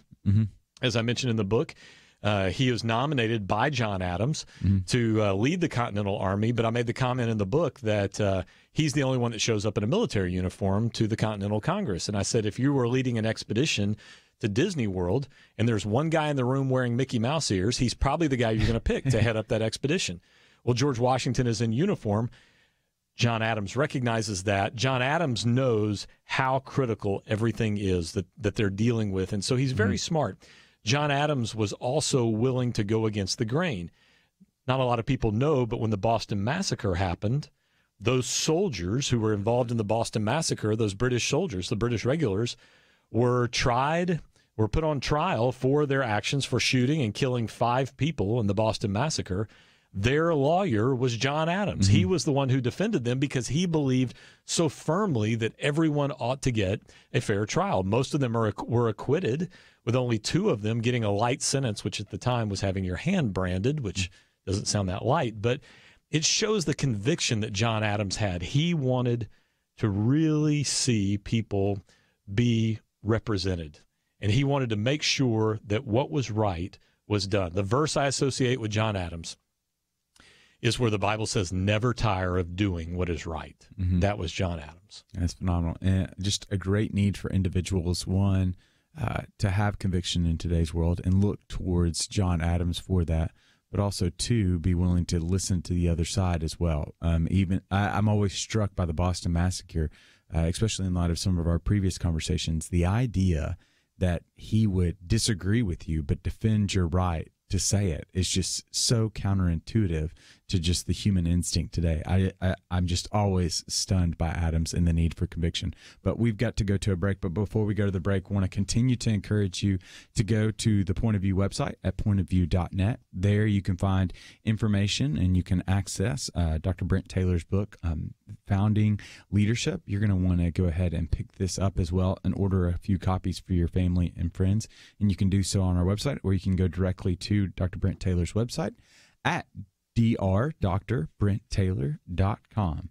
When we come back, we'll continue this tour through the Founding Fathers, and we're going to pick back up on Alexander Hamilton of Hamilton musical fame and the need for executing the vision. We'll be back, though, right after this.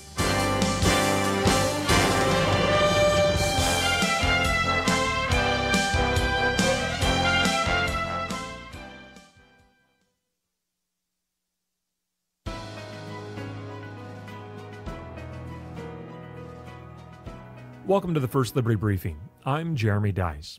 On January 22, 2019, the Supreme Court of the United States denied Coach Joe Kennedy's petition to review his case. That's a setback, but one with a silver lining. Justice Samuel Alito, writing for Justices Thomas Gorsuch and Kavanaugh, issued a statement accompanying the denial. In one part, Justice Alito explained that the court requires additional information that further litigation should supply. In another, he criticized the Ninth Circuit's decision, characterizing it as troubling. But then the justices noted that the petition rested solely on a free speech claim and not a claim under the First Amendment's Free Exercise Clause. As he explained, that is likely due to certain decisions of this court, namely the 1990 decision of Employment Division v. Smith. Justice Alito observed that the effect of that decision has been to drastically cut back on the protection provided by the Free Exercise Clause.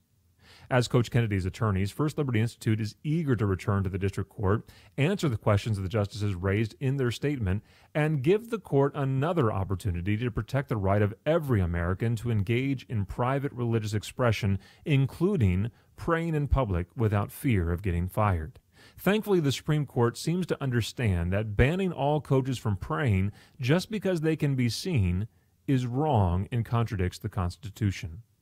To learn how First Liberty is protecting religious liberty for all Americans, visit firstliberty.org. Hi, I'm Kelly Shackelford, President and Chief Counsel of First Liberty Institute. I hope you enjoyed this episode of First Liberty Briefing.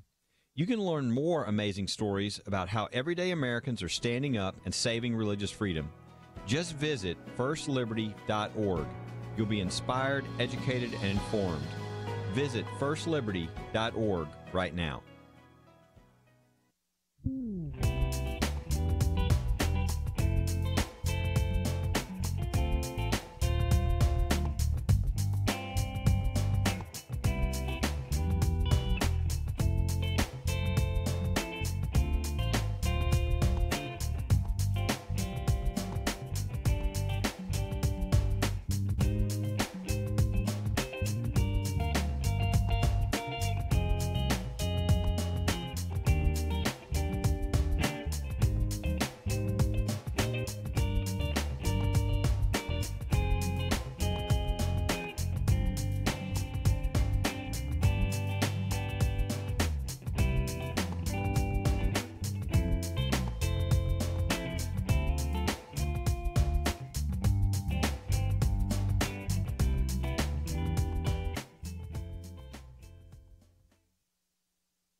Now, back to Point of View, your listener-supported source for truth. And welcome back to Point of View. I'm your host, Nick Pitts. I'm joined at the Millennial Roundtable by Kerby Anderson, and we are talking right now in studio, live, in person, with the Dr. Brent Taylor, pastor, Church of the Fields, DBU trustee, and also author of the new book, Founding Leadership, Lessons on Business and Personal Leadership, which you can find at the Point of View website, pointofview.net.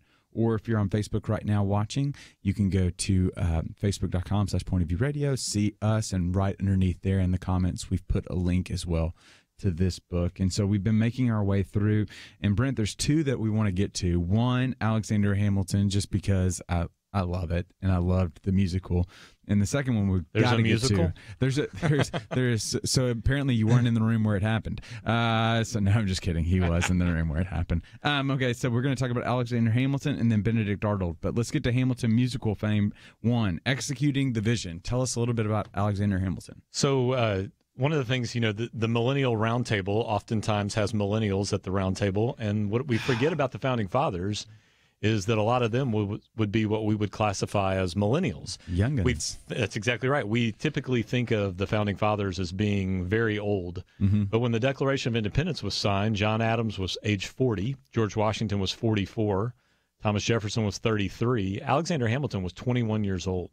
So we think of these people as being ancient because of the powdered wigs, when in fact that was not the case. They were young. And it's interesting because I talk about in founding leadership, I talk about Alexander Hamilton and how he was one who helped to execute the vision. George Washington had this vision, had these ideas that they wanted to accomplish as a nation. He brings in his young protege who had been with him at the Battle of Yorktown and in other places, brings him in to be the Secretary of Treasury, and he helps him to see that vision, and he lets Hamilton loose to go and execute that vision. Great leaders recognize they can't do it all themselves. They need people in their life. And here's something I think is really important, especially when you talk about generations, because many people think to themselves, oh, I'm older now. The younger generation does not care what I have to say. That is not true. In fact, the younger generation oftentimes is looking for leadership, and what they're looking for are mentors. That's a very popular word now, mentorship, having mentors in our culture. George Washington needed Alexander Hamilton. Alexander Hamilton needed George Washington. They needed that relationship. Both depended on each other. And I think that's still true today. We need people who can help us to accomplish the vision, execute that task or that plan that is before us to get the job done. That's great. And like you alluded to, the reality is that the research is very clear. What's fascinating is that millennial generation, I know for millennial generation, it's not necessarily parents, but it's grandparents that hold the most significant influence in their lives. And the reality is that, one, that not only, like you alluded to, that the George Washingtons of the world are made better because of the Alexander Hamiltons, but the obvious connection is the Alexander Hamiltons are made better because of the influence of George Washington's. And, in a world where it's increasingly prevalent and increasingly desirable to kind of poke fun at millennials, many millennials are looking for an opportunity, one, to tap into and to be able to utilize in a wise way these energies that they have inside of them, that they want to change the world, but they need to know about the leaders of the world that have already been living around in the world for a time. They need that wisdom. And so what not better way to be able to accentuate the need for mentorship in today's world than through the life of Alexander Hamilton. And how critical what you said is, because what happens is a lot of times the older generation, we might think of them in terms of the grandparents today. Their kids didn't want to listen to them because that's the way that life works, it seems like. So their assumption is their grandkids want to listen to them even less. That is a wrong assumption. The younger generation is looking for people who will be mentors, will be leaders, but oftentimes it's the older generation that bows out of that equation. I just encourage the listeners who are maybe you're part of that older generation, look for opportunities that you can invest in a young person's life. They're hungry for it, just like Hamilton needed it from George Washington. And just like we need today, traders. So tell us a little bit about Benedict Arnold, why we need individuals to utilize their gifts for treasonous affairs. One of the worst transitions I've ever heard there, Nick. So thank you for that.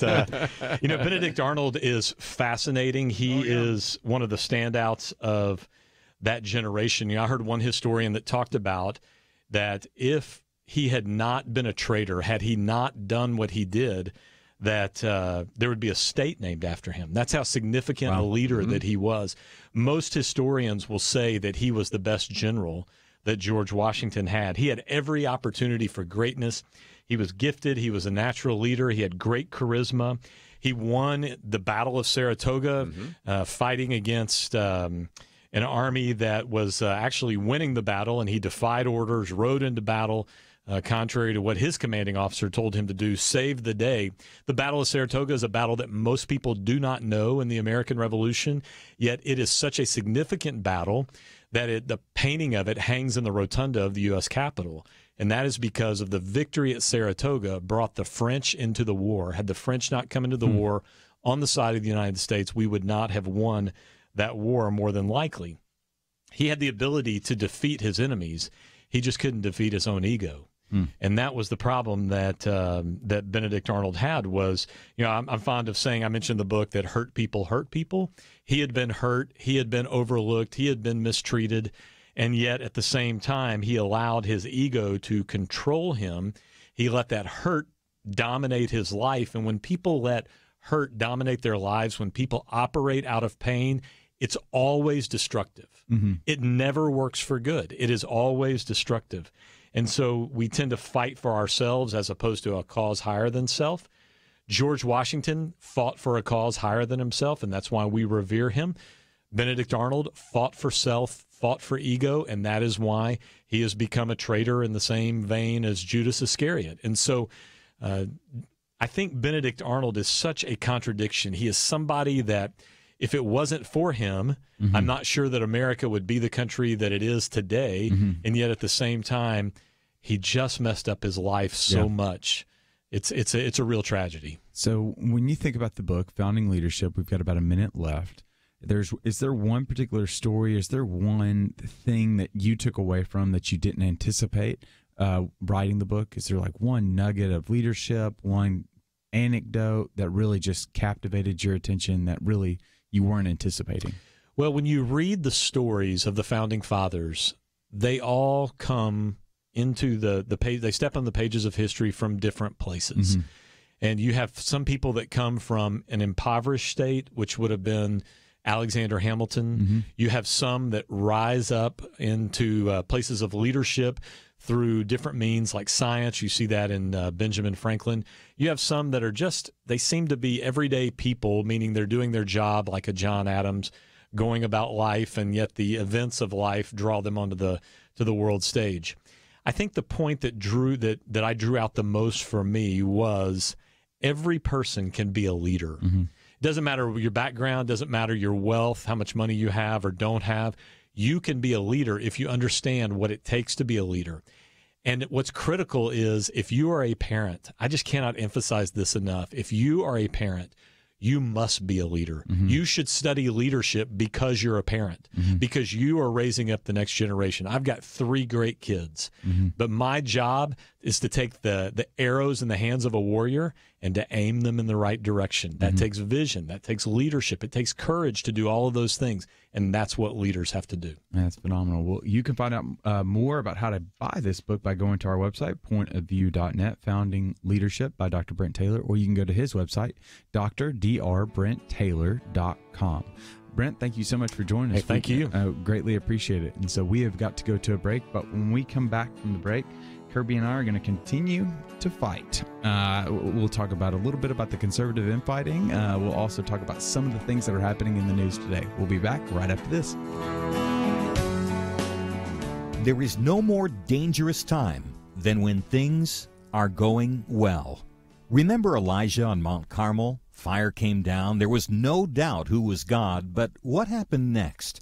He went from amazing faith to a time of great fear and depression. Many Christians have been very thankful a certain Democratic candidate for president was not the one to nominate 2 replacements for the Supreme Court. But as with Elijah, times of great victory are also times of great danger. Moments like this are not the time to take it easy. This is not the time to let our guard down.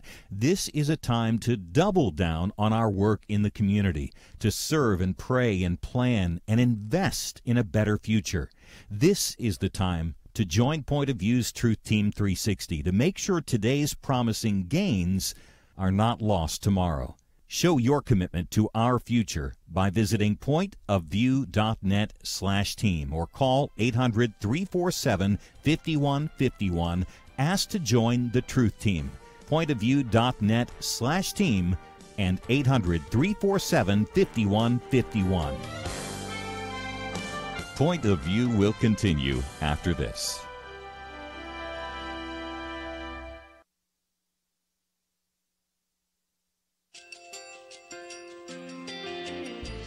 I just want to thank you so much for all the wonderful programming you have. You're just absolutely fantastic. I recently started listening to Point of View, and I really found it interesting because of the different subjects you cover. Thank you for that. I really appreciate everything that you do in keeping us informed. Thank you, Kerby, for everything that you have been doing. I appreciate all the work that you're doing, advocating for the Word of God. Thank you so much. Point of View, I think, is absolutely necessary because it's a Christian perspective, a biblical worldview perspective, and receive very current, up-to-date information about what is really going on, week to week in our culture, which is changing so rapidly, and yet it's morally sliding backwards. Yeah, I'm just, first of all, I thank you guys. Y'all's program is wonderful, and enjoy it every day. I learn so much every time I listen to it. Point of View Radio Talk Show.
Hi, this is Kerby Anderson. You know, each day we take on the tough issues and provide a biblical perspective to them. The topics we cover are wide-ranging.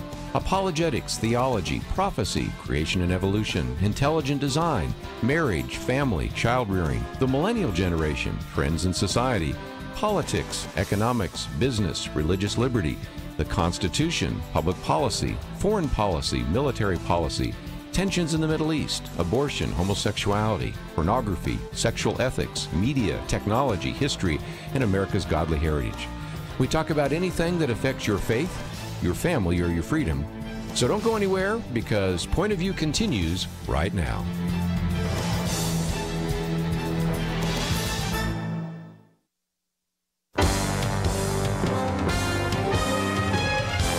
Across America, live. This is Point of View.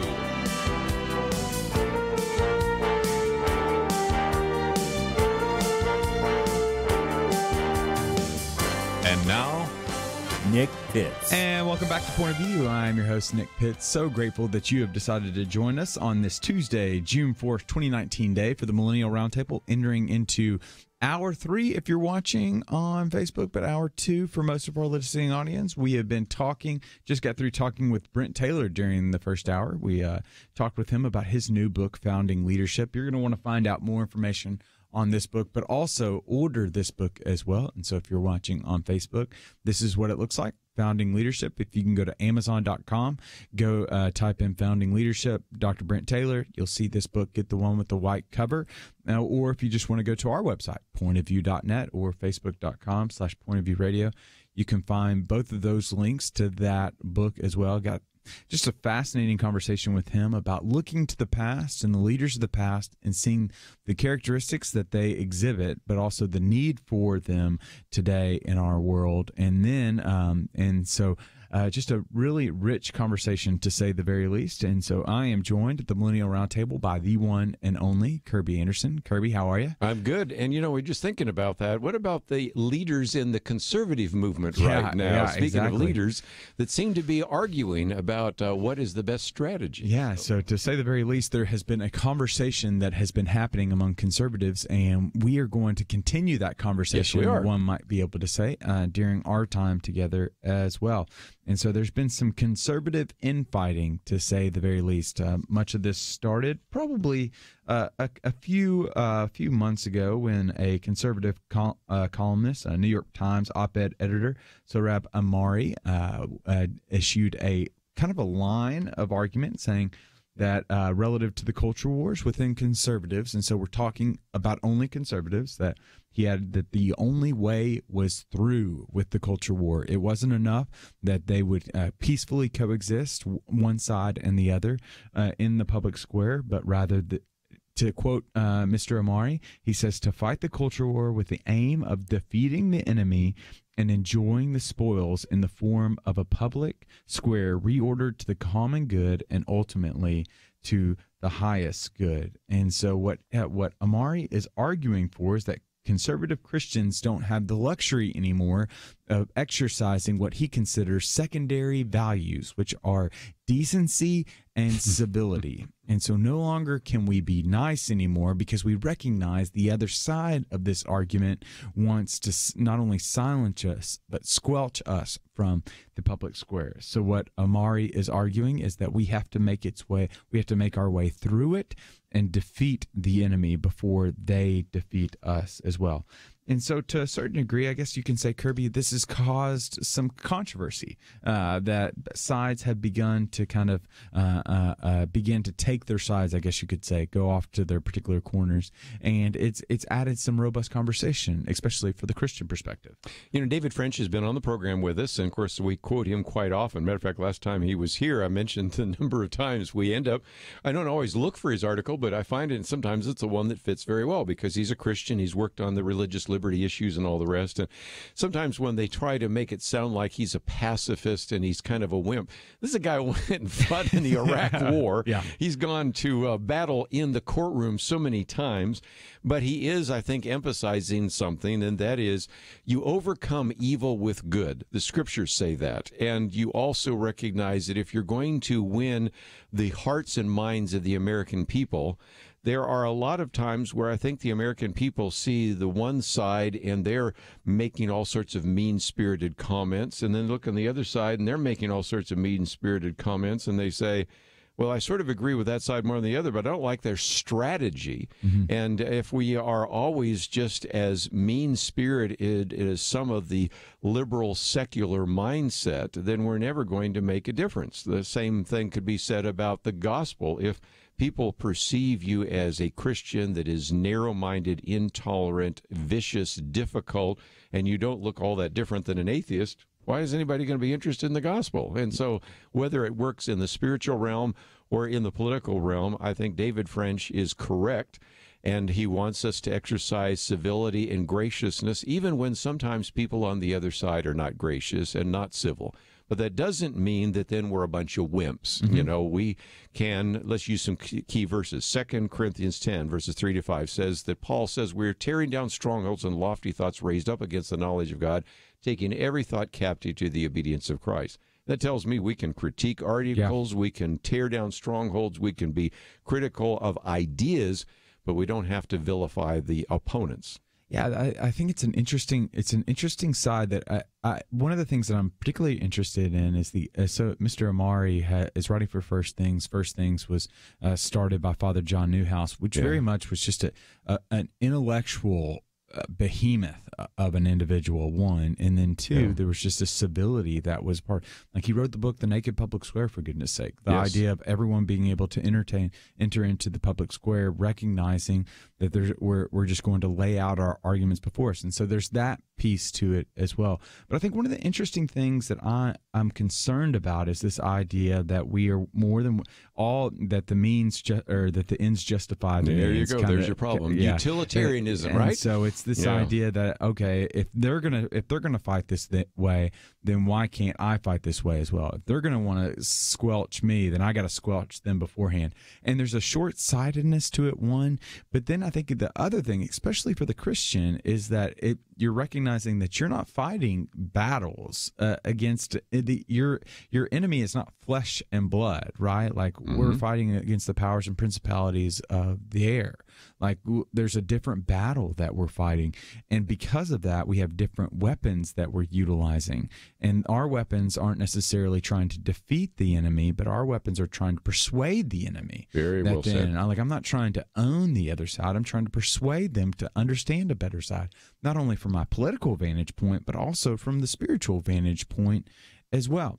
And so I'd be interested to know, what do you think? Do you think civility, do you think decency still have a place for the Christian in the public square? Or do you think that now we're living in a time in which we just have to allow decency and civility to become secondary values for the sake of winning the culture war, because survival is of the utmost importance? And so you can call in 800-351-1212. Again, that number is 800-351-1212. You can go over on Facebook.com/PointOfViewRadio and list off your question or comment that you have right underneath that live video box. We're going to be talking about this because I'm really interested to know, for the Christian that is trying to engage in the political square, do decency and civility still have a role to play when it appears as though the enemy wants us squelched in the public square? Again, you can call in 800-351-1212. Again, that number is 800-351-1212. I've laid my cards out on the table. I'd be really interested to hear your side as well. I'm still convinced that that we continue to not grow weary of doing good. We continue to sow seeds of love, that we exercise a gentleness and meekness, and that's not equated with a weakness, because we recognize the truth that these things, we have a resurrected resolve when it comes to utilizing these particular skills in the public square. But we'll listen to you as well. So you can call in 800-351-1212, and we'll be back right after this.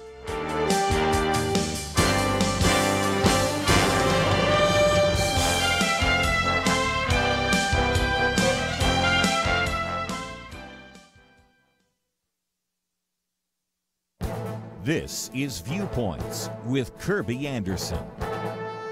You know, over the years, I've written about how people in high-tax states have been migrating to low-tax states. Unfortunately, many politicians in those states want to argue that tax rates don't affect investment or even migration. But the latest data from the IRS demonstrates that once again we have tax migration. Between 2012 and 2015, a net of $8.5 billion in adjusted gross income left New Jersey and $6.2 billion left Connecticut. Illinois, for example, lost $13.6 billion. However, during that same period, Florida, with no state income tax, gained $39.3 billion in adjusted gross income. You can even see tax migration between high-tax states. As an editorial in the Wall Street Journal puts it, income flows down the tax gradient. New York lost a net of $850 million in adjusted gross income to New Jersey and Connecticut, but at the same time, New Jersey gave up $335 million to Pennsylvania. Now, it might be tempting for politicians wanting to raise taxes to write all of this tax migration off to merely an example of snowbird flight. After all, people have been moving from the Northeast to Florida for decades.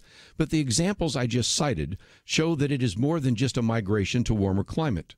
It is a migration to low-tax states. The tax migration, especially of the affluent, have had a negative effect on state budgets. Revenues have fallen short in states like New Jersey, Illinois, and Connecticut. That has resulted in budget deficits that have forced legislatures to cut public services and even funds to local government. The local governments have responded by raising property taxes, thus increasing more tax migration. All of these facts and figures are a reminder that people vote with their feet when you tax their pocketbooks. I'm Kerby Anderson, and that's my point of view. For a free copy of Kerby's booklet, A Biblical View on Anti-Semitism, go to viewpoints.info/anti-Semitism. Viewpoints.info/anti-Semitism.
You're listening to Point of View, your listener-supported source for truth. And welcome back to Point of View. I'm your host, Nick Pitts. We're joined with Kerby Anderson here at the Millennial Roundtable. We have been talking about the conservative infighting and the role of civility and decency. There are some individuals that are of Mr. Amari, First Things, in his book or in his article that he illuminates, that are saying that civility and decency have a role to play, but those are secondary values that we exercise in the public square. And there are others similar to David French, and what Amari argues is against Frenchism, but what he argues with Frenchism is this idea, what he calls naivete, French would just call showing respect and dignity, and really going above and beyond to be civil within the discourse and to allow a public square in which there are a variety of different viewpoints that are represented, and even though you might not share their viewpoints, that you allow their viewpoints to be able to live and be heard in this very diverse public square as well. And so we have been talking about that, and specifically we asked the question, and we're opening up the phone lines now, should civility and decency be secondary values in the public square? There are individuals like Amari that says because the enemy is fighting to defeat us, to silence us, to squelch us out of the public square, we must in turn adopt their tactics in the public square. There are others like David French that will continue to level with and continue to try to persuade those of the other side in the public square as well. And we're going to be taking your phone calls now, 800-351-1212. Again, that number is 800-351-1212. And we're going to jump on over to Nevada right now. We've got, is it Whitey here on the phone? Oh, yes. Good afternoon. Welcome back, Mr. Anderson. Hey, how are you, Whitey? What is your point of view? My point of view is very simple. If we do exactly what the left does, we are no better than they are. We are in the world, but not of the world. If we do exactly what they do, for example, an eye for an eye, a tooth for a tooth, will leave the whole world blind and toothless. Yeah. That is the truth. Yeah. And let's talk about that for just a minute, Whitey, as well as Nick, because I think there is a desire sometimes for people to accept what Mr. Omari is saying, because let's face it, that's maybe part of the success of Donald Trump. You can certainly think in the past, Pat Buchanan, and, go through the long list of individuals that sort of have a no-holds-bar kind of mindset. But you have to ask yourself, from a Christian point of view, first of all, what are the weapons of our warfare? Are they fleshly or divine? And then more importantly, you have to ask the question, what's my ultimate goal? And I think Whitey's got a good point. If, after all, it's an eye for an eye and a tooth for a tooth, everybody doesn't have any teeth, nobody has any eyes, and you have a more defeated society and a less encouraged society than to call people to positives. And that's one of the things, even this month, as you well know, Nick, we're talking about this idea of it's morning in America. We have so many positive things to talk about, so many successes. The economic situation is doing well. We have a sense in which religious liberty is getting a fresh start simply because we're getting those kind of judges there. So at a time when we're actually getting some success, that even makes it less likely to think about using these kinds of secular kind of weapons, and instead we should be using spiritual and godly weapons, I think. Completely agree. Thank you so much, Whitey, for your phone call. You're welcome. Appreciate Thank you. And now let's jump on over to Ryan in New Hampshire right now. Ryan, you there? Hi, folks. Yes, I'm here. Hey, Ryan, what's your point of view? My point of view, I come from the approach of a theological and apologetic point of view. I believe that there indeed is a call to civility. Jesus Christ died on the cross for all people to come to him. We're not called to cast stones at sinners, but rather to be merciful, be meek, be humble in our approach. Now, that's not to say to have a lackadaisical stance, but I feel that civility goes out the window, mainly due to the ability of the typical lay Christian to, label or define or articulate their belief and the defense of that belief in the gospel. Completely agree. I'm often reminded, what does it profit a man to gain the world but lose his soul? And so if we continue to try to diminish the other side, it seems as though, okay, we reordered society. It's almost like we're arguing for, to a certain degree, Omari's arguing for like a theocratic system. Yeah. And let's add one more to the conversation. You and I both read David Brooks, and yesterday he wrote a piece called The Coming Republican Apocalypse, the GOP apocalypse is what he was talking about. But the issue he's talking about, and I think since we have the Millennial Roundtable, why don't you address that issue? Because it does seem to me that when you start with so many people looking at the current president and the hostility of the culture war, there are a lot of people that have an aversion to that anyway. They tend to shy away from the political arena. They tend to shy away from the Republican Party. And so that's why you have an apocalypse eventually, is that you end up with people stumbling blind into the age of diversity, as he says. Yeah, and Kerby, I think one of the things that we're both keenly aware of is, one, we want to say very clearly we support our president.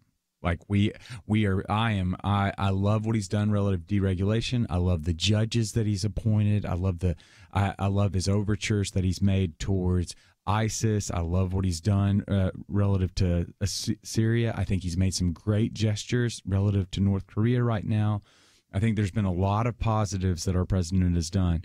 I am not a fan whatsoever, and our listeners know that if they've been listening to me for any bit, I'm not the biggest fan of his Twitter feed, and I'm not the fan of him. I haven't found many that are, actually. I'm not a fan of him before he makes his way into London, of calling the mayor of London a stone-cold loser, or what he said. I just think that is unbecoming of the president of the United States. And I'm a millennial, and I think that Ben Shapiro illuminated this very well when he was talking about younger conservatives, that we haven't fought the fight that many older conservatives have fought, in that sings what appeared as though character has no value in the public square anymore because the Bill Clinton saga the country went through. Some would say that it really peaked in 1998, but I guess it really started in probably 1991, in best estimates, what you could say, is that we still believe it to be true among younger conservatives that character has value in the public square. And so what David Brooks was illuminating is it seems as though this GOP conservative movement right now has doubled down on the reality that character has no value in the public square. Therefore, they're more than willing to continue to prop up some of these individuals that exhibit qualities and characteristics that leave more character. It makes character more desirable, I guess we could say, with this. And for millennials, character still matters to them, especially conservative millennials. We want to believe it to be true that we want to be inspired by these individuals. We want to be inspired by our leaders. We're not just looking for someone to punch the other side and persuade them, regardless of whatever you see on TV, regardless of whatever you see on the media, even though the individuals are wanting to own somebody else or destroy the other side of the argument.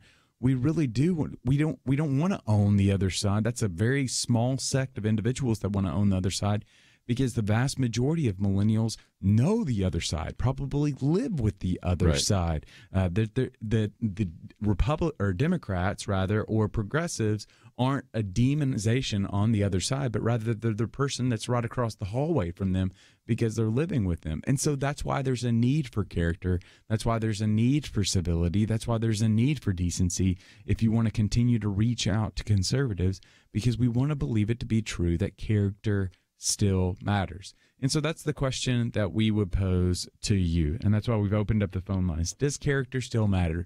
In this cultural war, should decency and civility be seen as secondary values, and the primary value being, to quote Mr. Amari in his First Things essay, to fight the culture war with the aim of defeating the enemy and enjoying the spoils in the form of a public square reordered to the common good and ultimately the highest good. Does civility and decency still have a place in the public square, or are we simply in a knockout, drag-out brawl? And so you can call in. The number is 800-351-1212.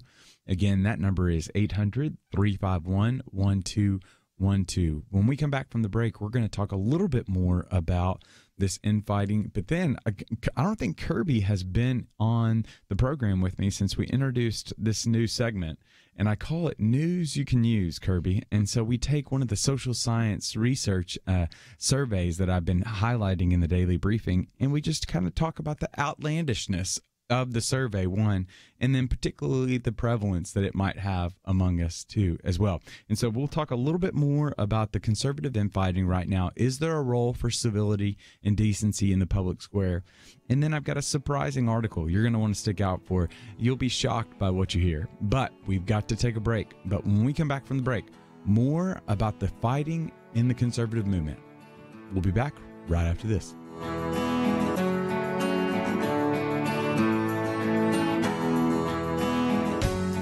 So you sit down and do your budget, and you look at all your monthly costs and your bills and your income, and it seems like there's never quite enough. You know what would really help? Finding $500 a month to help balance things out. That is the typical savings, $500 a month for a family when you switch to MediShare for your health care. And when it comes to healthcare sharing ministries, MediShare is really the gold standard. It's been around for 25 years and has more than 400,000 members. It's been around so long and grown so much because it works. And whether you're single or married or have kids, this could make sitting down to do a monthly budget a lot more fun. $500 a month can more than cover a car payment or pay back loans, whatever. So join MediShare and go out to dinner to celebrate. Here's the number to call. They are incredibly kind and helpful to talk to. 855-90-BIBLE. That's 855-90-BIBLE. 855-90-BIBLE. Tired of fake news? Support truth. Join Point of View's Truth Team and bring healing to America. Go to pointofview.net/team. pointofview.net/team or 800-347-5151. Point of View will continue after this.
You are listening to Point of View.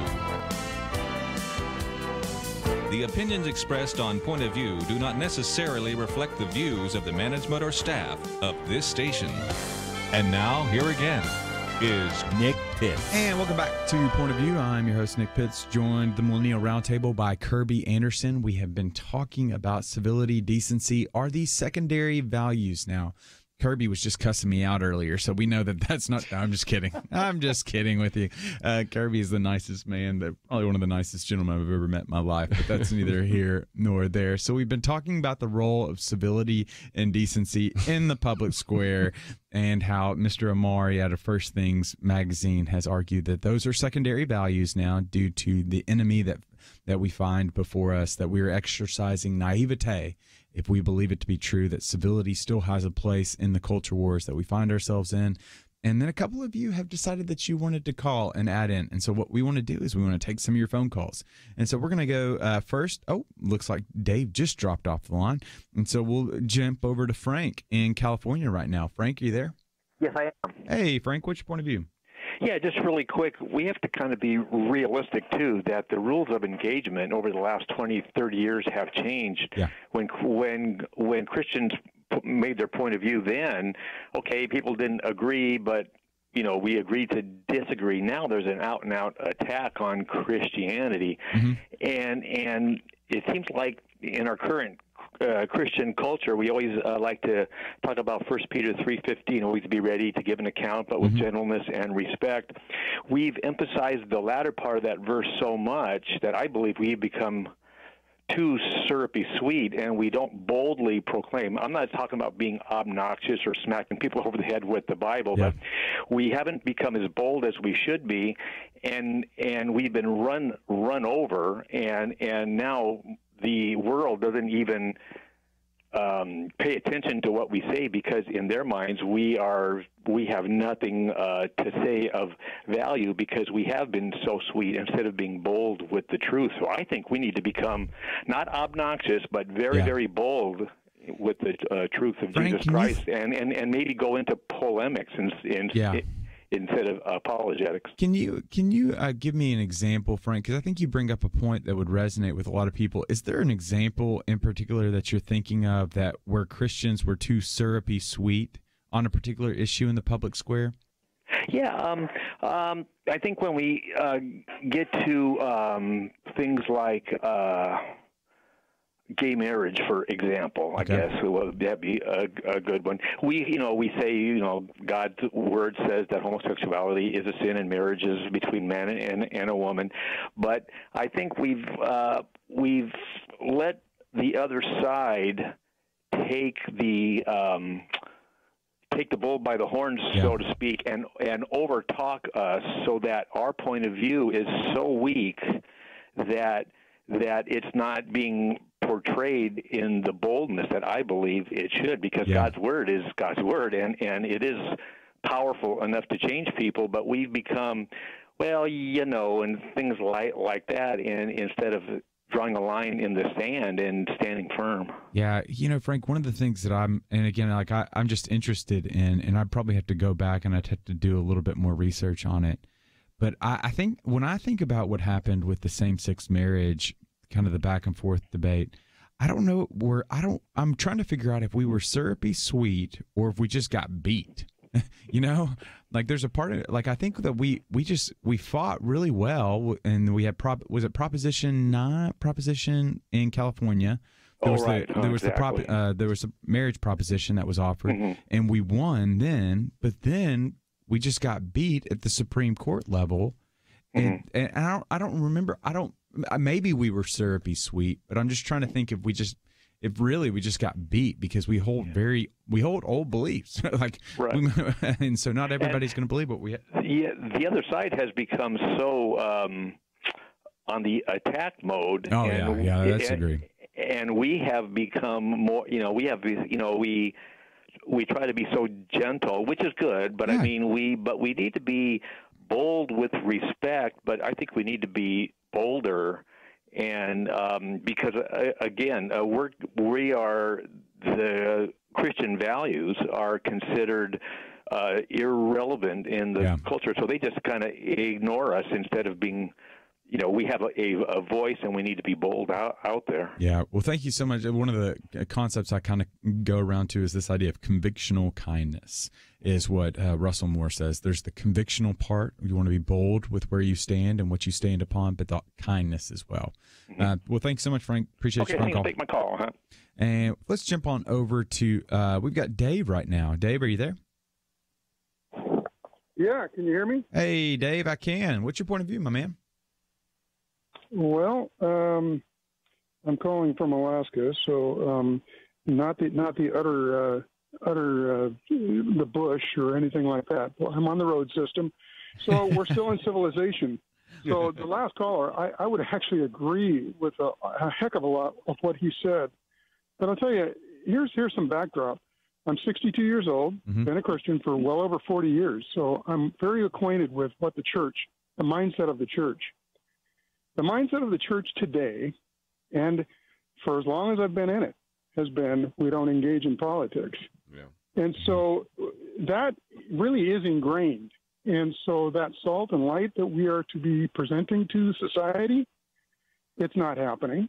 I mean, and with the exception of, we get told that we're supposed to be loving. And by golly, this feeds into that question you guys ask, should we be civil? 100% of the time, absolutely yes. There's no question in my mind, biblically or just being a citizen of the United States. Yeah, absolutely.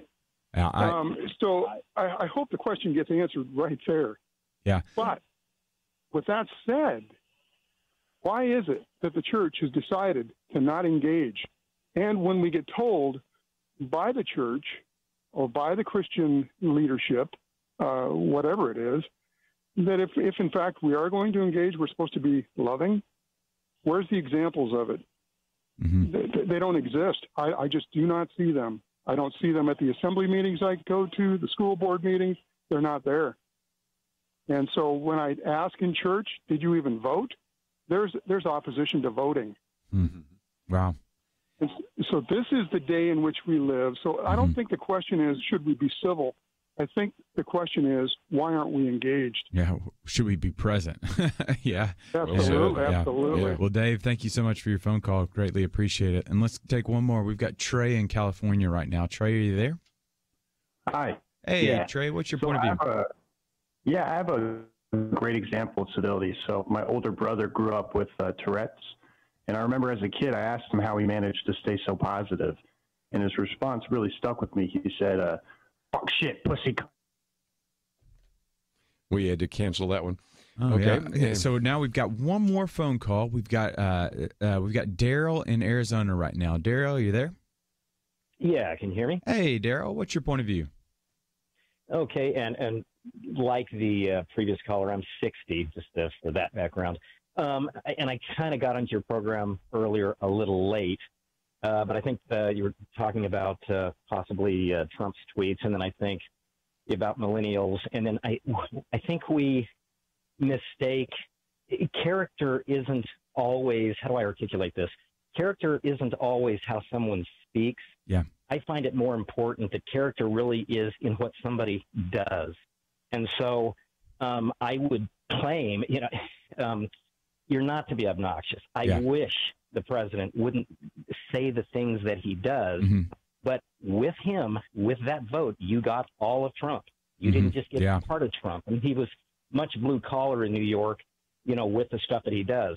But character to me is, so I guess I would say it this way. If somebody speaks well, but they cheat and they steal and they lie, and then there's someone who doesn't speak very well, uses cuss words, calls people names, but doesn't steal, cheat, and lie, which person has the greater integrity and character? I would claim the second one. So when it comes to Trump, I don't have to go to dinner with this guy. I don't have to meet this guy if I don't like the way he speaks. But my children will live with the results of his policies long after he's gone. And I wish we could vote not our feelings, but vote on results.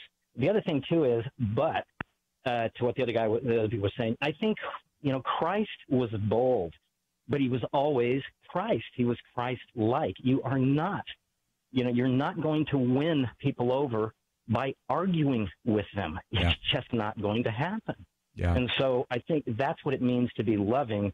You respect other people. They may not respect you, but be the light, right? And this world is going to go the way this world is going to go. We can only do our best, but we're not going to argue people to, pro-life. It's just not going to happen. Yeah. Well, Daryl, thank you so much for your phone call. We greatly appreciate it. Well, we have got to take a break, but when we come back from the break, news you can use, and you guys aren't going to believe this social science study that I found. I think you're going to find it pretty interesting. We'll be back right after this.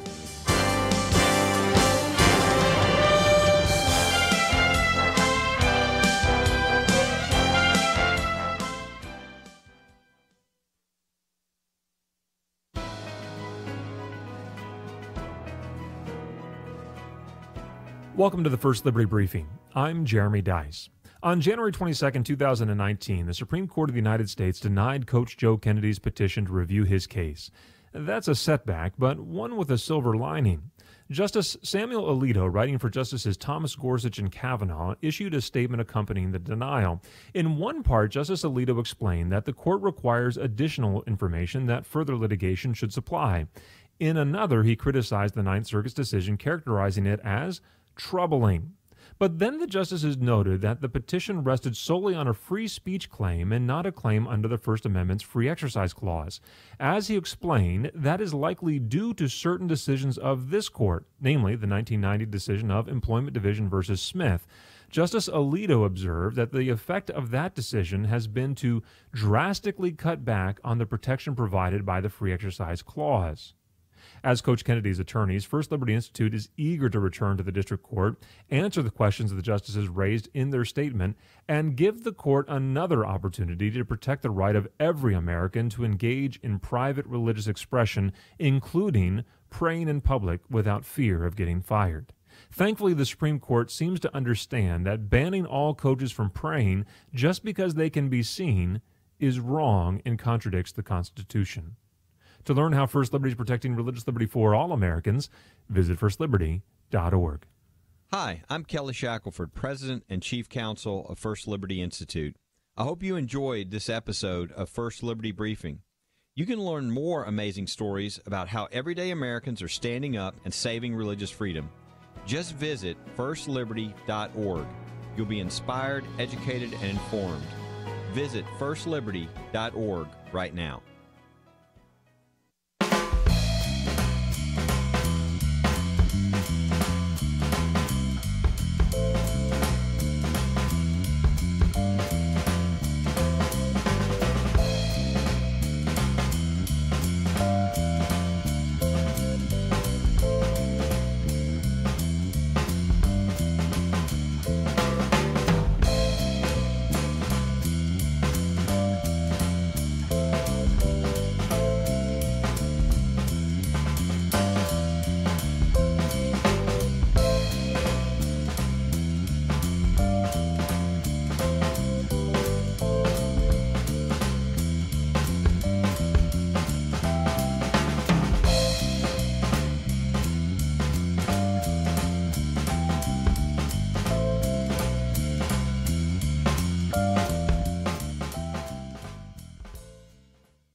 Now, back to Point of View, your listener-supported source for truth. And welcome back to Point of View. I'm your host, Nick Pitts. I'm joined by Kerby Anderson, and this is the segment you all have been waiting for.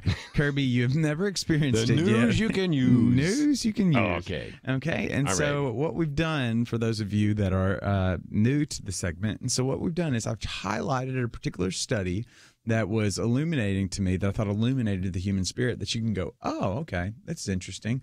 And then we'll just kind of combat back and forth with it. This is me trying to add, I guess you could say, Kerby, it's a little bit of the daily briefing influence that's making its way into the Point of View audience. And so without further ado, let's look at it, shall we? So let's, the most recent study I found, one of the interesting studies I found is 1 in 7 millennials have never read a paper map. I saw that the other day. So in a your new piece. survey finds that 18% feel very confident in their ability to read a traditional map, compared to nearly half of middle-aged adults. What's worse, 15% of millennials, about 1 in 7, say they've never even tried reading a paper map.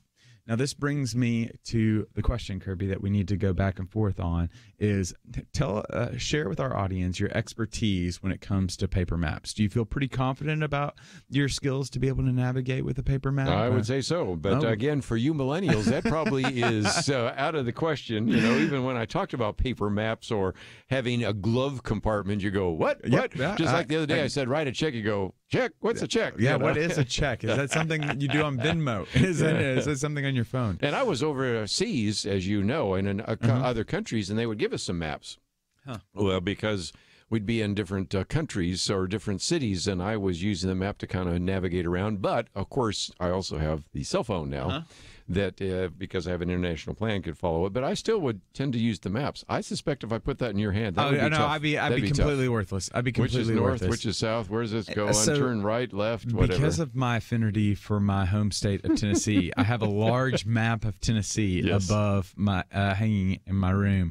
But I couldn't even fold back up a paper map if you gave me a paper map. I don't even origami. Yeah. So when was it? Is there a particular experience that you had with a paper map? Did you have to pull over to the side of the road when you were using it? You did not dare drive with that. So the way you guys drive with your so you had way. to pull over to the side of the road. Is it true? Like I've seen it in videos where you had you got out of the car, you put the map on the hood. Is that to the extent that you had to go to? No, I wouldn't do that, but I have seen that done. Okay, I have seen that done too. Okay, okay. So here's some more fascinating research around maps that I thought might be interesting to you all.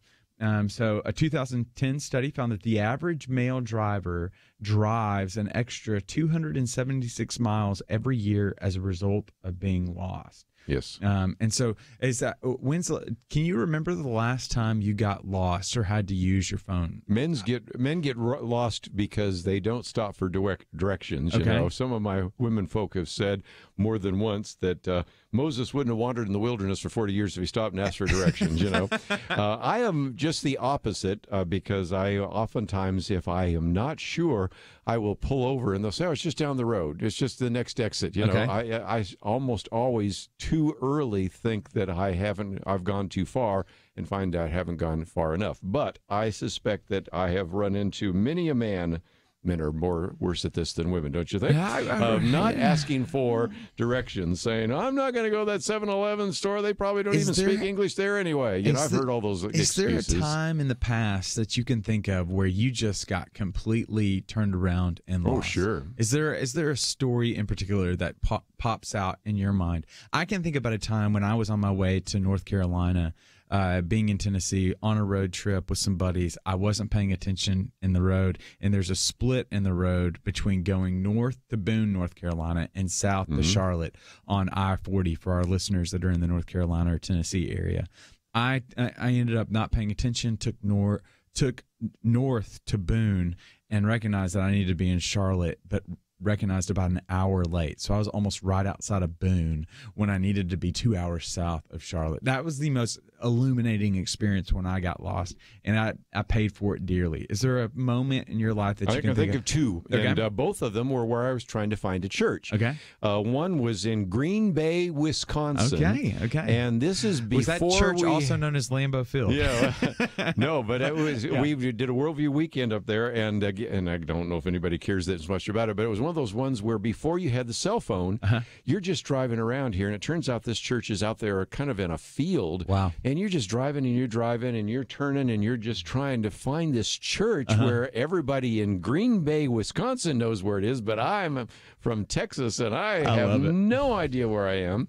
And so that one's one. The other one I certainly think about is when I was in Southern California and I got myself turned around and I finally just had to say, okay, the sun sets in the west. And so that must be south. And I must have to, because I was going to an Asian church.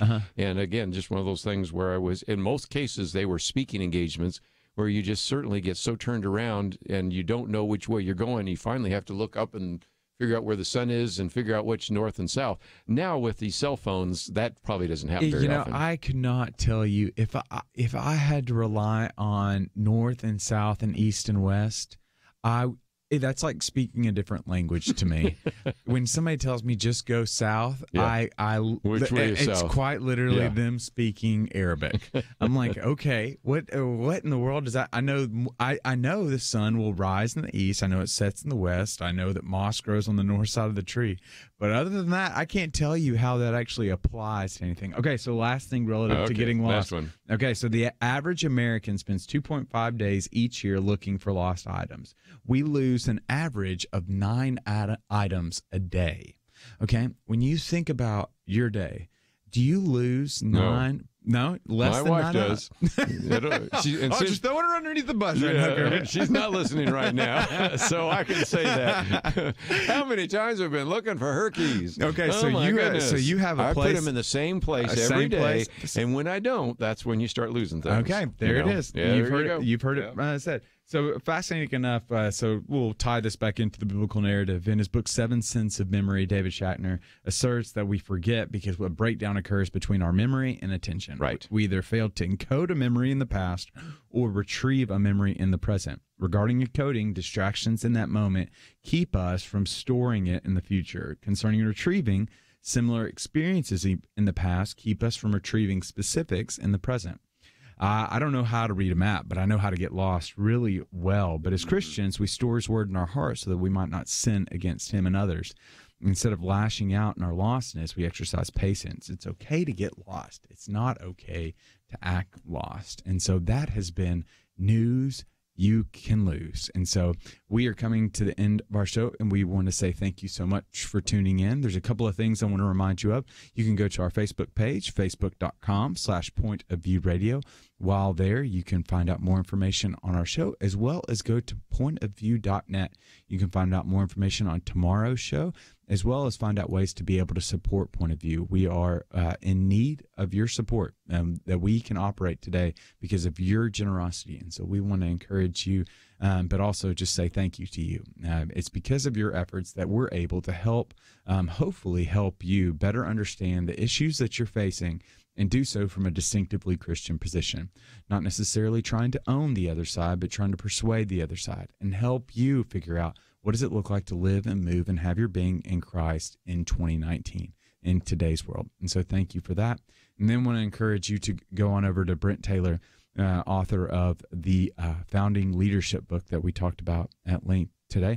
You can find out more information on his book at drdbrentaylor.com. And so, Kerby, thank you so much. Well, tomorrow we got Gary Bauer on, and of course he worked with Ronald Reagan, and that's the Morning with America. And of course we also have David Rubin in. Later in the week we'll talk about Israel. We have Gordon Chang talking about China. Of course we have our weekend edition. So thank you for sitting in the host chair today. Got all sorts of things to tune in for and look forward to. And so we want to say thank you again for tuning in, and we'll be back here tomorrow. But until then, you have a great rest of the day.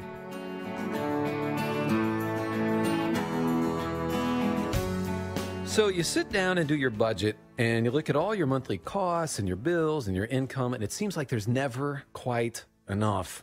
You know what would really help? Finding $500 a month to help balance things out. That is the typical savings, $500 a month for a family when you switch to MediShare for your health care. And when it comes to healthcare sharing ministries, MediShare is really the gold standard. It's been around for 25 years and has more than 400,000 members. It's been around so long and grown so much because it works. And whether you're single or married or have kids, this could make sitting down to do a monthly budget a lot more fun. $500 a month can more than cover a car payment or pay back loans, whatever. So join MediShare and go out to dinner to celebrate. Here's the number to call. They are incredibly kind and helpful to talk to. 855-90-BIBLE. That's 855-90-BIBLE. 855-90-BIBLE. Tired of fake news? Support truth. Join Point of View's Truth Team and bring healing to America. Go to pointofview.net/team, pointofview.net/team, or 800-347-5151. Point of View is produced by Point of View Ministries.